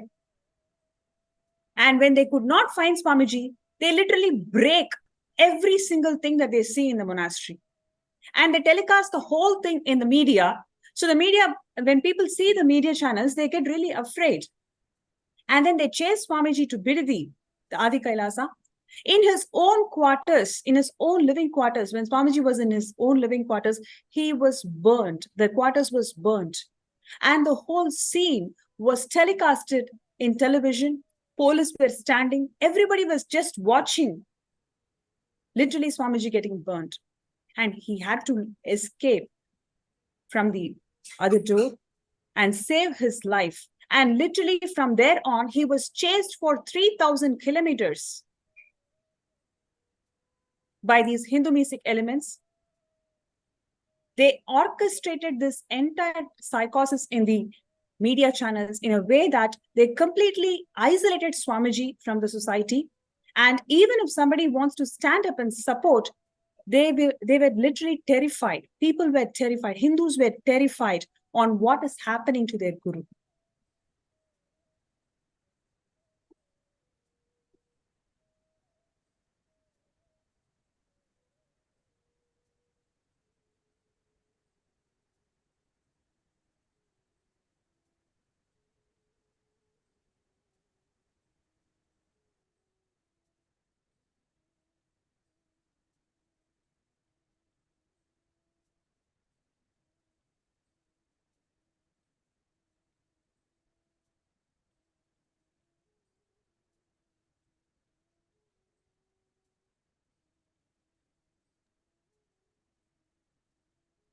What unfolded was actually the unraveling of a very, very sinister conspiracy.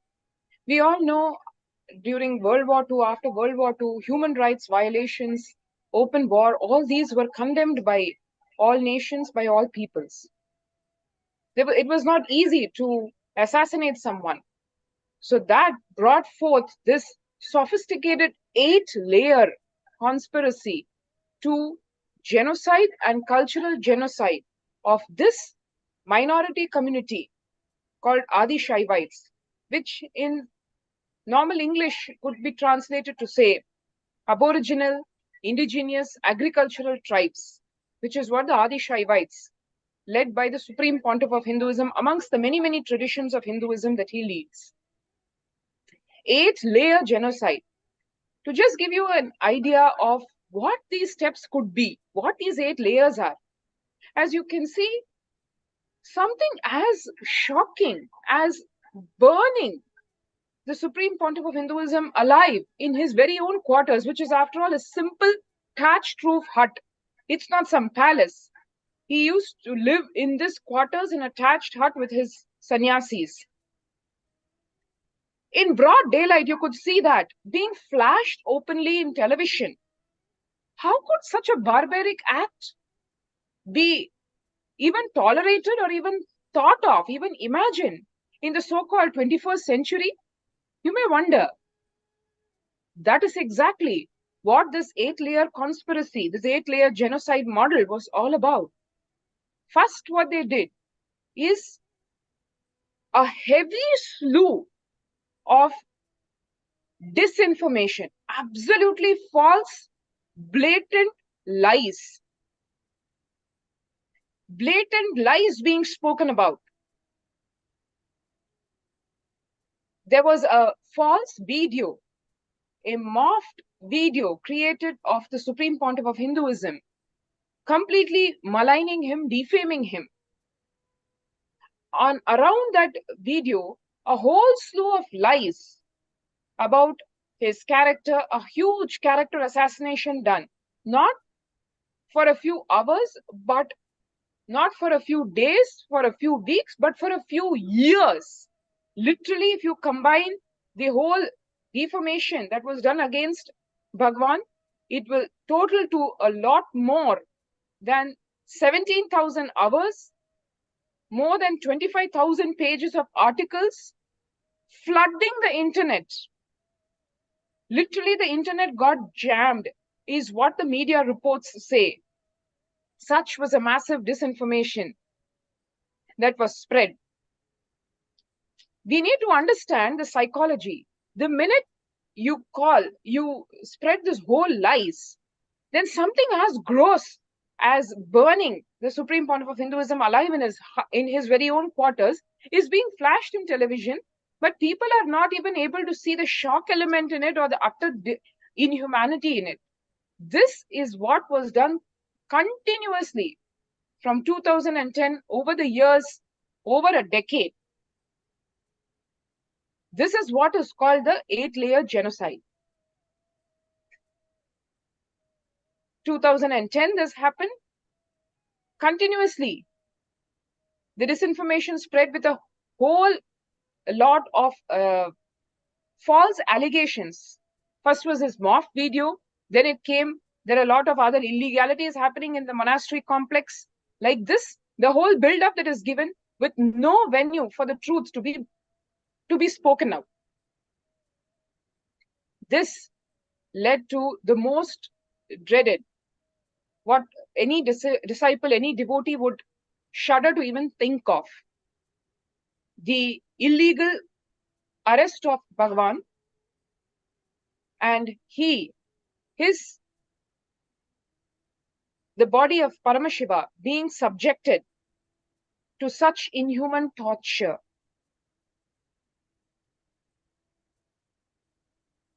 It led further. All these lies, the disinformation laid the foundation for what is called lawfare. False case, utterly false case. A false case of rape was alleged against Bhagavan, where the complaint had no mention of the word rape, no victim of rape, no incident, nothing at all. But just because of the huge media character assassination, everything was justified. The huge hate propaganda that was spread in the media justified the illegal arrest, the false case. But the justice is spoken in volumes by the simple fact that this very same false case was tried to be framed against Bhagavan in the US, because a rape accuser happens to be a US citizen. The United States courts just dismissed the whole false case over a decade back. And not only did they dismiss, they put a penalty of $500,000 against the false rape accuser, because the motive of the complaint was completely malicious, to destroy Bhagavan's mission, to destroy Kailasa, to destroy his life, to put him behind bars for the rest of his life. And the US courts went on to order that the medical records of this false rape accuser be sent to the courts in India, where also the false rape case was framed, because the medical records were so obvious.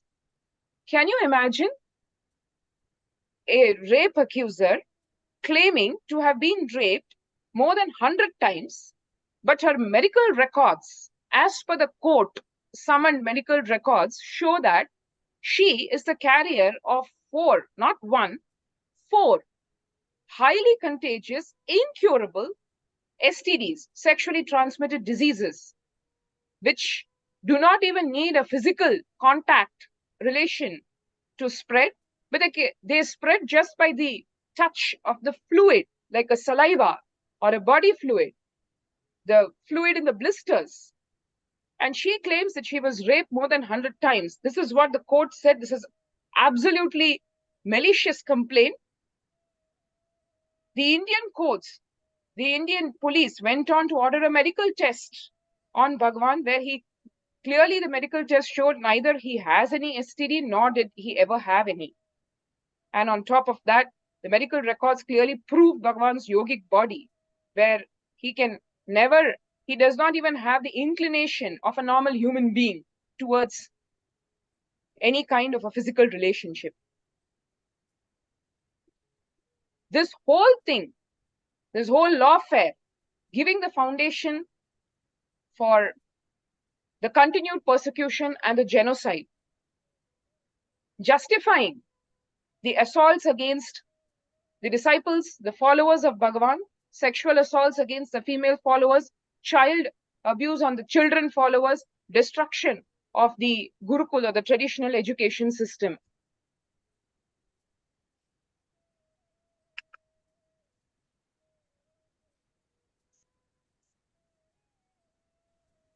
Actually, this is, it's too painful to even hear it.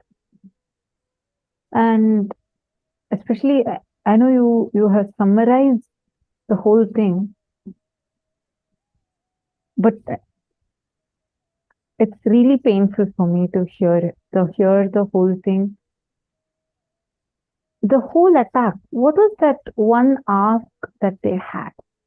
The group, the anti-Hindu element, when they're targeting, they're attacking Swamiji, I just can't see those visuals. It's too painful for me to even see what Swamiji had faced or what Swamiji had been through.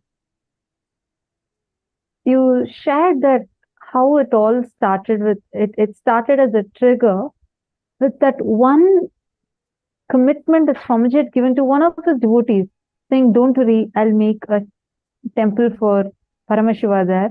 And then Swamiji had started the work, and when this group tried to land grab, encroach upon that property, and Swamiji said, no, I will not deter from that commitment that I had given. And they tried blackmailing Swamiji to stop the revival of Hinduism there, especially over there.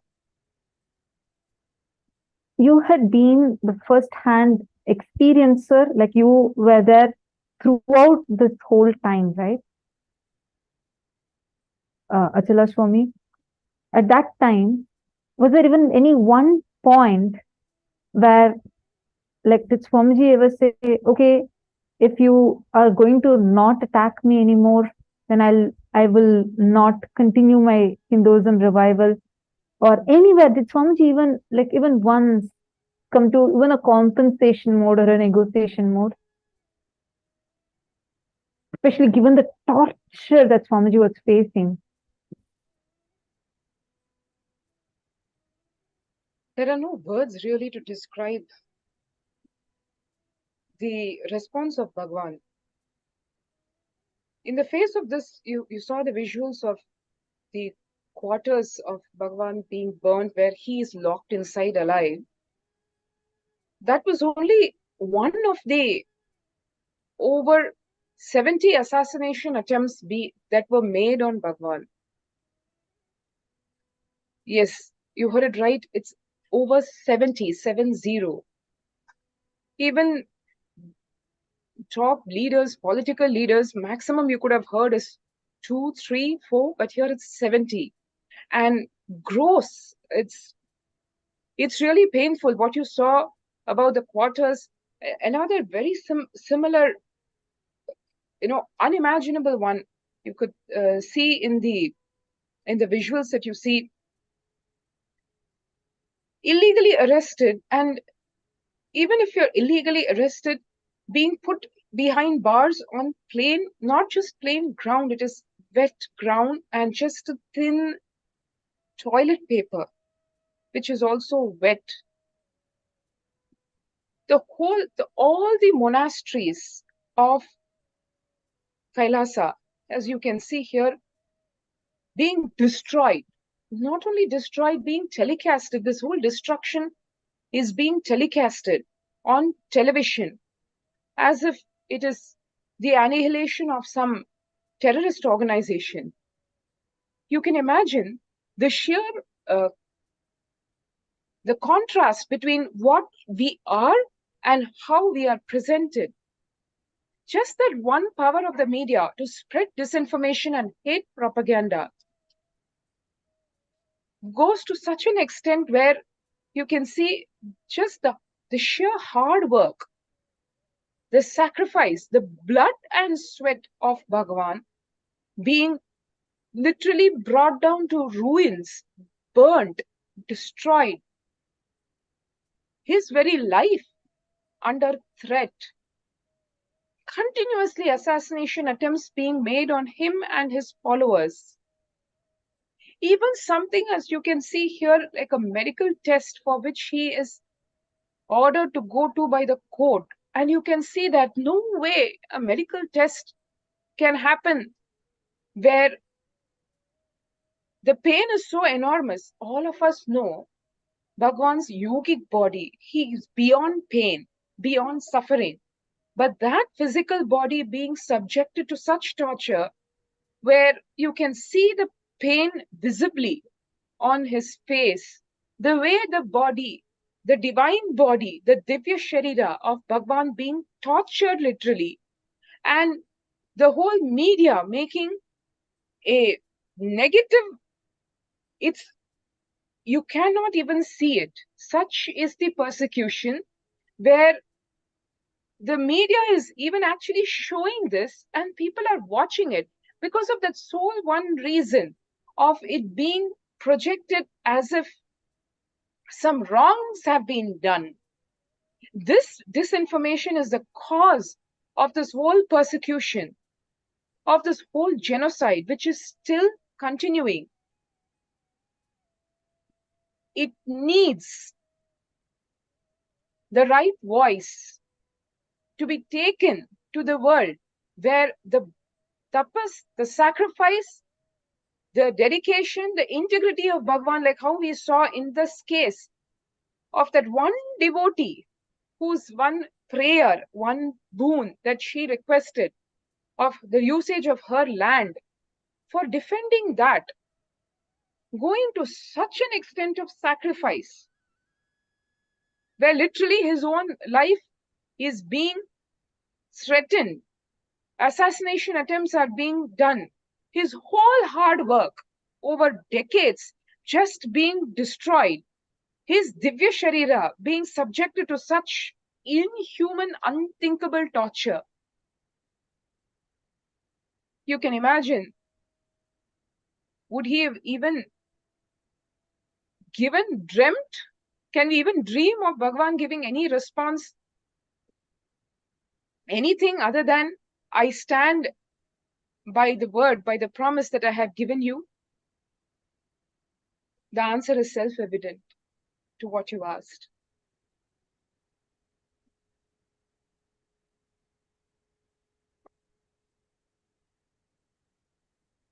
And this continues till today, like you said, over the past 2-3 days, what's happening? Over the past few months, that's happening.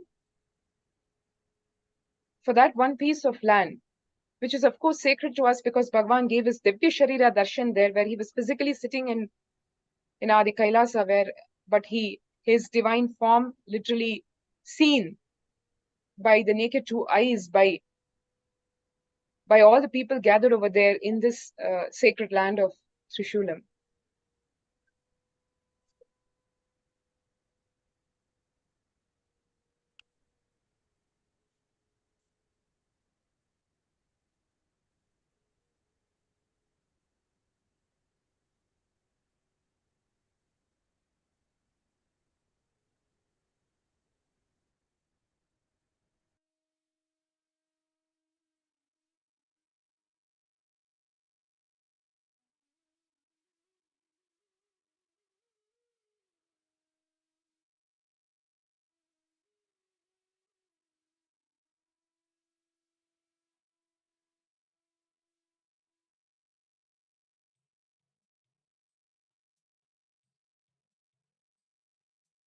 Yes. So as Maha Achala Swami was presenting, the extent of attacks on the life of the Supreme Pontiff of Hinduism. In parallel, what was also happening for Kailasa and Trishulam was, in 2013, Bhagavan fulfilled the second word that he had given to Annapurniyachi, which is liberating her, being present physically when the time comes. In 2013, he delivered the everyday morning satsang live to the global audience and traveled from Bangalore to Chennai, 500 kilometers on road, went to the house of Annapurniyachi, my pre-monastic home.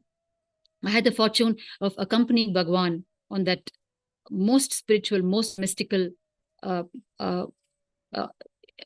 trip ever.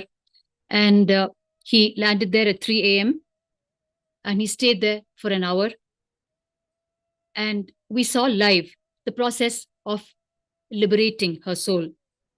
He liberated her, fulfilled his second word to her in 2013. And after that, Bhagavan moved to the next level of activities, expansion in Kailasa and Trishulam. Many more sannyasis went over to Kailasa and Trishulam, and the social spiritual services continued there. The temple started being established, the annadan, the free food being offered, meditation programs started happening, spiritual healing was given to all the people in the surrounding villages. And as the temple was being established and all of this was happening, we started facing a series of attacks by the Hindu magic elements. The peak of it, one of the largest attacks happened in 2017, in the month of June, when hundreds and hundreds of people mobilized by these Hindu magic elements attacked us at Kailasa and Trishulam in one of the most brutal physical attacks. You are seeing it now. They moved also through encroachers who encroached upon the land and occupied 3/4 of an acre on the 3-acre property. And so that they could give a day-to-day attacks on us. As you can see in front of you now, they landed on us with crude weapons, rock stones, rods, and anything they could get in their hands. And our female sannyasis, there was an attempt on molestation on them. Everything you can think of happened in 2017, June. Our sannyasi, Srinitya Yogaswarupananda Maharaj, who's also with us on the panel now, he was illegally arrested with a false case slapped on him of eve-teasing one of the wives of the Hindu magic elements. It was all pre-planned. We didn't know what was happening. We were victim of the largest attack we'd ever seen till now. But instead of we going and filing police complaints for a life threat, brutal murderous attack, what happened was they filed a false case on our sannyasi, and Yogaswarupa Maharaj was illegally arrested and taken to Pulal prison even before our complaint was taken up by the police. Before I invite Yogaswarupa Maharaj on the panel, I just want to share with you details. Seeing the visuals in front of you now, they actually thrashed the entire property of Kailasa and Trishulam, and they molested our sannyasis, and they broke the deities that were there, and they cut off the electricity supplies. They actually broke the Syntex water tanks so that our water supply could be cut off. They smashed all the CCTVs so that, in fact, what you're seeing now is a little bit of evidence we managed to capture before the attack was taken to its peak, because by then they realized we had CCTVs and they thrashed it all down. Now I invite Yogaswarupa Maharaj to share with us, because he is a victim of the false case that was slapped on us in 2017. He will now tell us how the whole thing happened. Before that, back to you, Ma.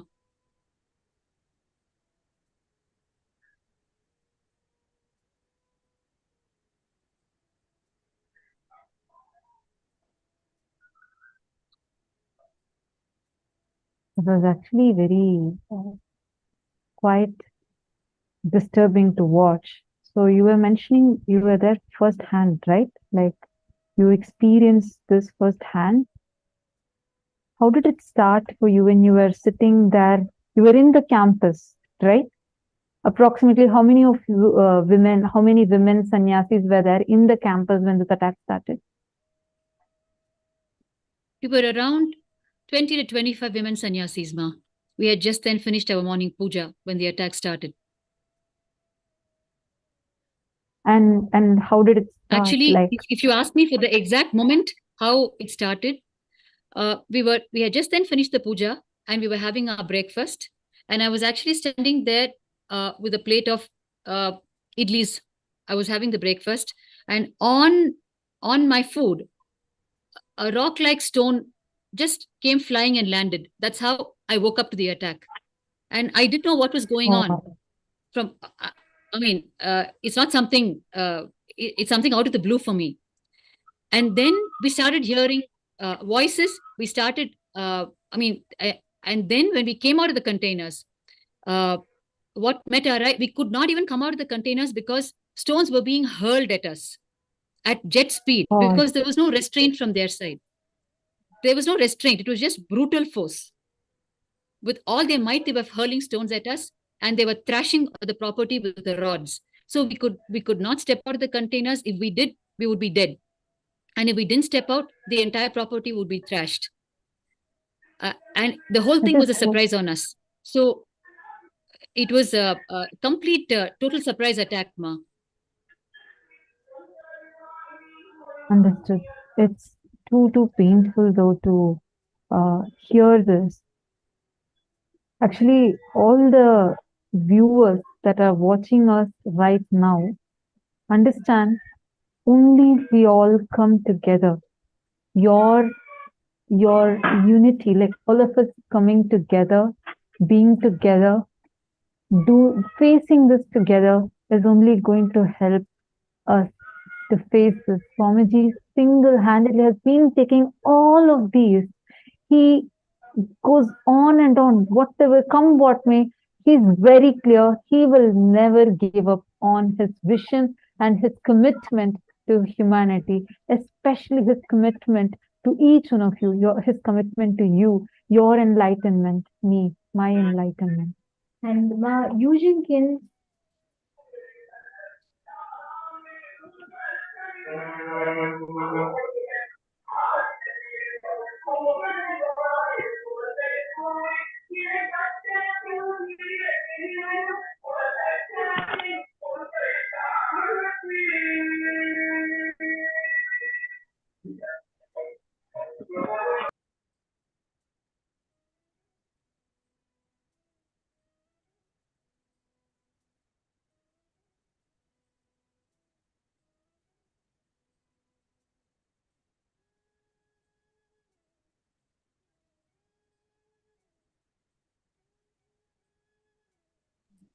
Sorry for that.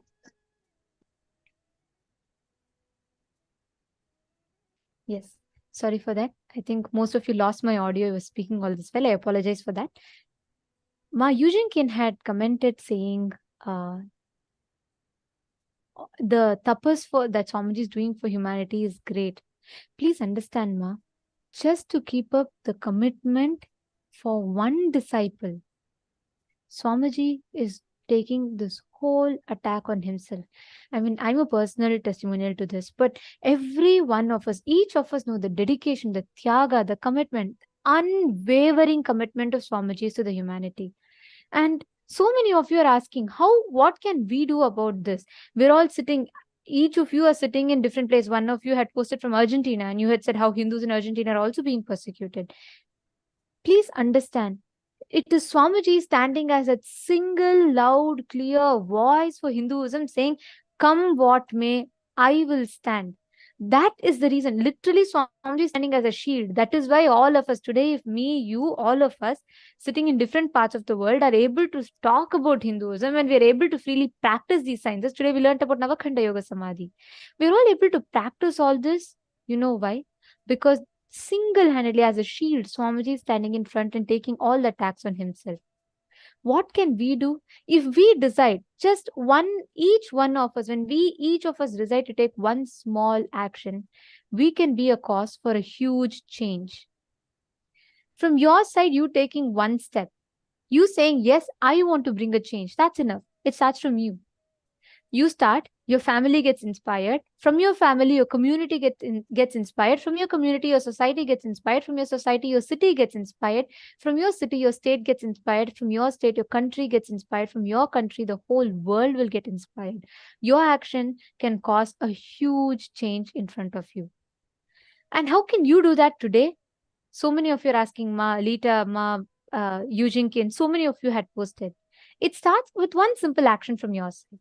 You tell, I want to be cause for a change. Be it voicing out. It just starts with simply voicing out. There are 2 billion of us in number. Can you believe? 2 billion Hindus as we talk right now. And yet, thousands of our Hindu gurus are being murdered. Why? There are so many attacks that's continuously happening. Why? Our deities, our temples, to this day are being destroyed. As latest as day before yesterday, a sadhu, a Hindu sannyasi was murdered in the broad daylight. Why? Because we who have the power in our hands are not taking the step that we can. Like Swamiji said, this is a very, very big click that I've had. Swamiji said, it is not the active attacks of the anti-Hindu elements, but it is a criminal negligence of the Hindus who are sitting, who know this is happening, but we think, oh, you know what?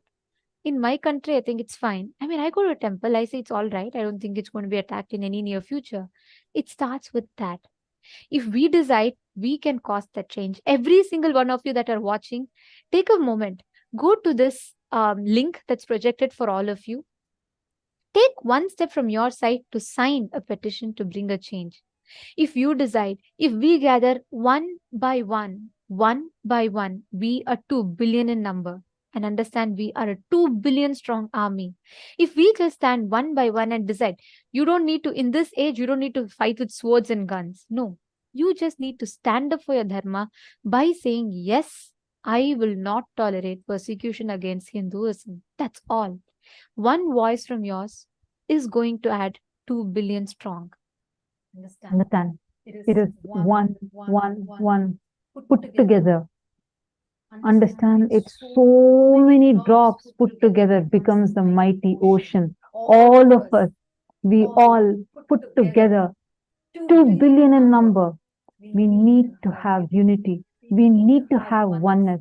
We all need to come together. We must act. We must take a step. For all of us, for your enlightenment, for my enlightenment, for every one of us, Swamiji single-handedly is taking this whole thing. He is taking forward this whole thing. What happened? One devotee asked Swamiji to build a temple in one small, tiny land. Just compare it with the huge, all the properties that are there with Kailasa and all the other projects that Swamiji is doing. This is nothing for Swamiji. Swamiji could have any person who is selfish or even thinks that bad should not happen to him, would have said, come on, I can't do this. Even the devotee would not expect that from Swamiji. They should have just said, it's okay, they're attacking, so what can be done? But Swamiji did not deter. He took on. Morph video was put all over. A huge network had planned together. Understand, actually we had only shared one perspective of it. The reason for the attack is actually a few different components based on which this whole mafia network, it's not just even from one, it's not from one city, one state, or just even one country. It's beyond that. It's a huge network. Already many of these parts of the network has already been identified. I just want to tell all of you, it's a huge mafia gang, a network which plotted, criminally plotted. They launched an attack. We all saw a presentation. So many of you, some of you even cried when you all saw the presentation of how even to this day, as recently as day before yesterday, we have one of the Hindu sadhus who was murdered in broad daylight.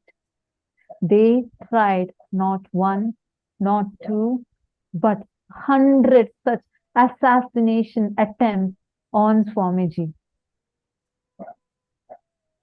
They took him, tried putting him in jail, tried all kinds of torture methods, pouring cold water, starving him, injecting lethal poisons into his blood. Horrendous things were done. Till even at a crucial moment, Swamiji said, no, I will not give up the vision or the commitment that I have given to my devotees, my disciples. They froze the bank account. Swamiji said, I will not stop. I will, no matter come what may, I am not going to stop. Till this day, so much Swamiji has faced, but he did not stop. Even till date, never once Swamiji even made a statement saying, oh, it's because this devotee asked, that is why I have to face this. Never, never he even thought in that line. That is his commitment, his love for each one of us. Understand? If you feel, God, this is injustice that is happening. This cannot happen. How can it happen now? In like we call ourselves as such modern, such advanced. How can it happen like this now? And especially when there's so many conversations happening around freedom of expressions, freedom of religions, etc., etc., and etc., we are still living in a place where our Hindus, our Hindu gurus who have sacrificed, you all need to know, in this same land that the sadhus are being killed, once they powerfully fought against tens and thousands of invaders, single-handedly sacrificing their life to protect the people. And today, that same people are killing these sadhus. So many of you have posted that you are taking an action. Many of you have posted that you have signed up. And yes, Tatiana, the link has been posted here, Ma. The link for you to take a step, for you to sign the petition has been posted here. Actually, Tatiana Hughes has posted. We need to share this link virally. Absolutely. Yes. All of us understand, if we all come together, we all can be a great strength. It is not the people that are doing this. It's not the people, the mafia gang that is actively persecuting, but the real criminals, the real culprits are the people that have the power to stop it. The good Hindus, good human beings who have the power to stop it, not acting upon it. That is why all of us are being criminally negligent Hindus. Let us come out of this criminal negligence. Please, we need your support. All of us need to come together. Understand? Last 3-4 days, this whole attack has been going on. In Trishula Madinam, the visuals we saw, plus the building has been unlawfully demolished. These mobs got a huge bulldozer and demolished the building, drove away the cows, stole away the cows from Goshala, and they are terrorizing the sannyasis that are living there. But never once did Swamiji even tell us that, so many things are happening. I can't give darshan. Swamiji never made that statement. In fact, he came, he sat each one of us know. Last 4 days, did he even one single thing did he reduce? in his sincerity and his commitment for us, let alone reducing. In fact, in the last few days, we have been seeing how continuously Swamiji is saying, not just Zoom, now let's open all social media platforms. I will give darshan, I will answer questions. And just to make sure none of us are missing out, even during darshan, Swamiji ensures that we come and remind everyone to post your boons and prayers. That I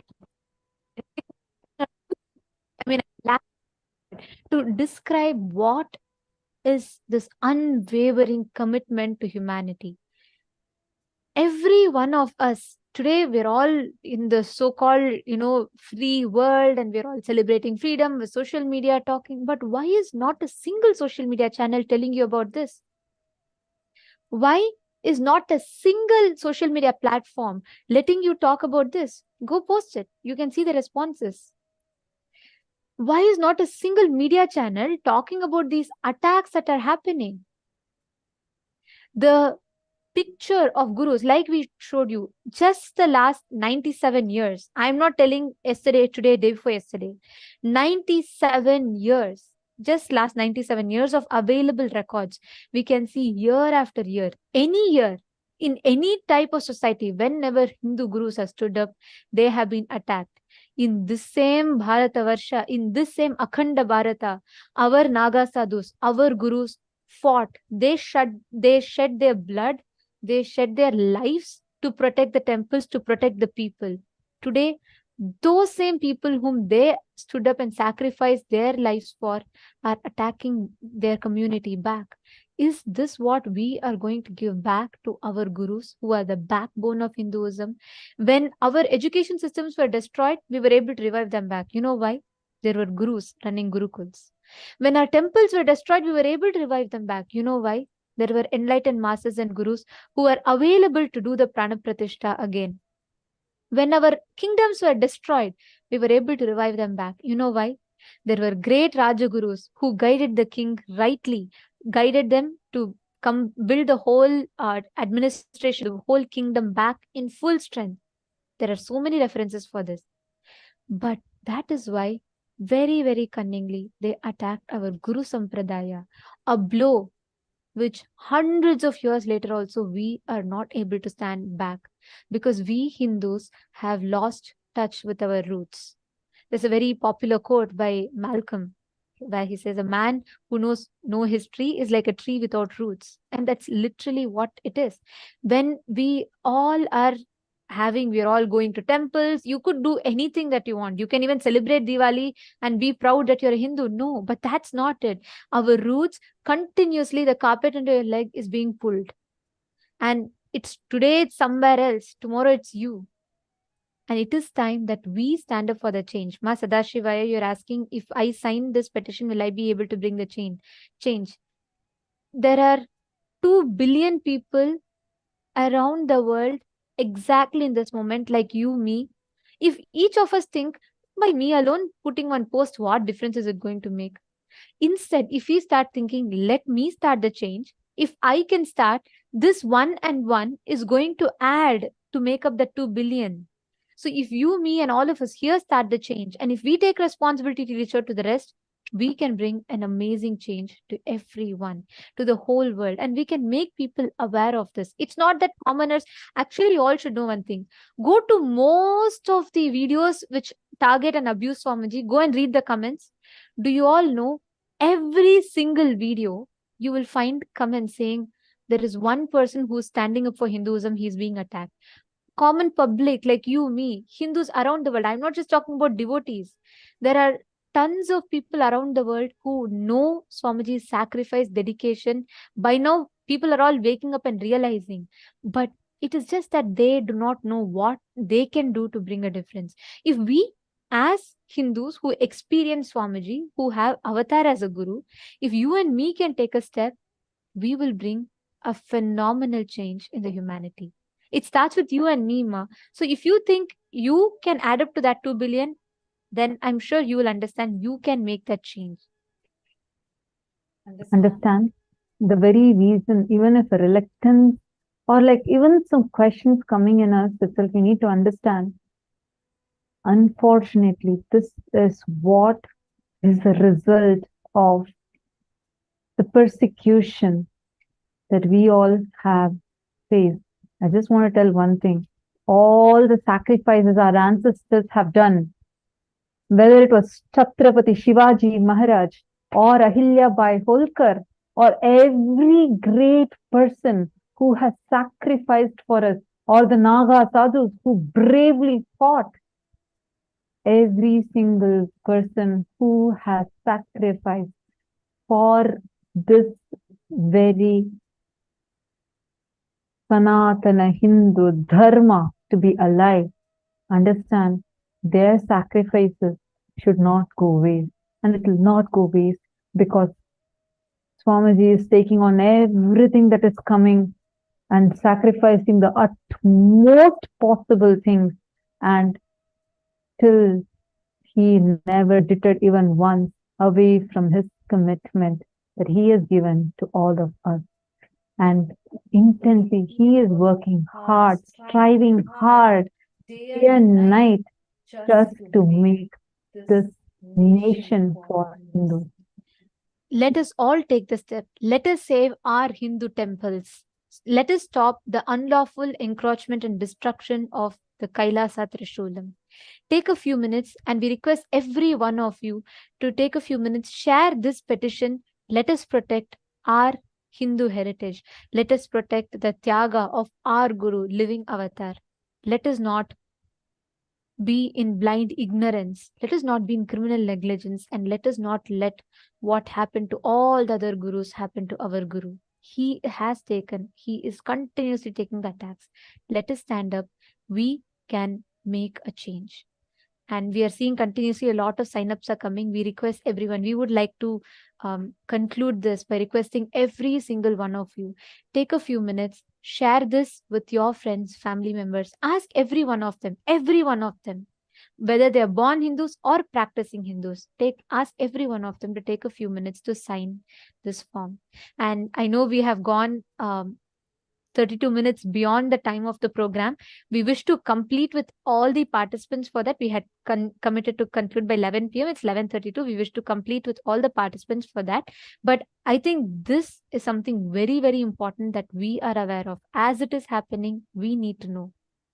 And tomorrow we'll actually share in detail with you about what exactly happened and what is going on right now. We'll be sharing in detail with you. We actually have a lot more people who have joined us on the panel, but due to the time constraint, we'll be having this segment tomorrow. Please invite as many friends and family members as possible. All your Hindu friends, please invite them so that they can understand what is currently happening to Hinduism. Thank you so much for staying tuned with this. We are coming to the conclusion of today's day. And let's now conclude with the Purna Mantra. Om Purnamada Purnamidam Purnat Purnamudachyate Purnasya Purnamadaya Purnamevavasishyate. Om Shanti Shanti Shanti. Hari Om Tat Sat Sarvam Bhagavat Shri Nithyananda Paramashiva Padukarpanamastu. Nithyanandam. Thank you all. Thank you so much for joining, Nithyananda.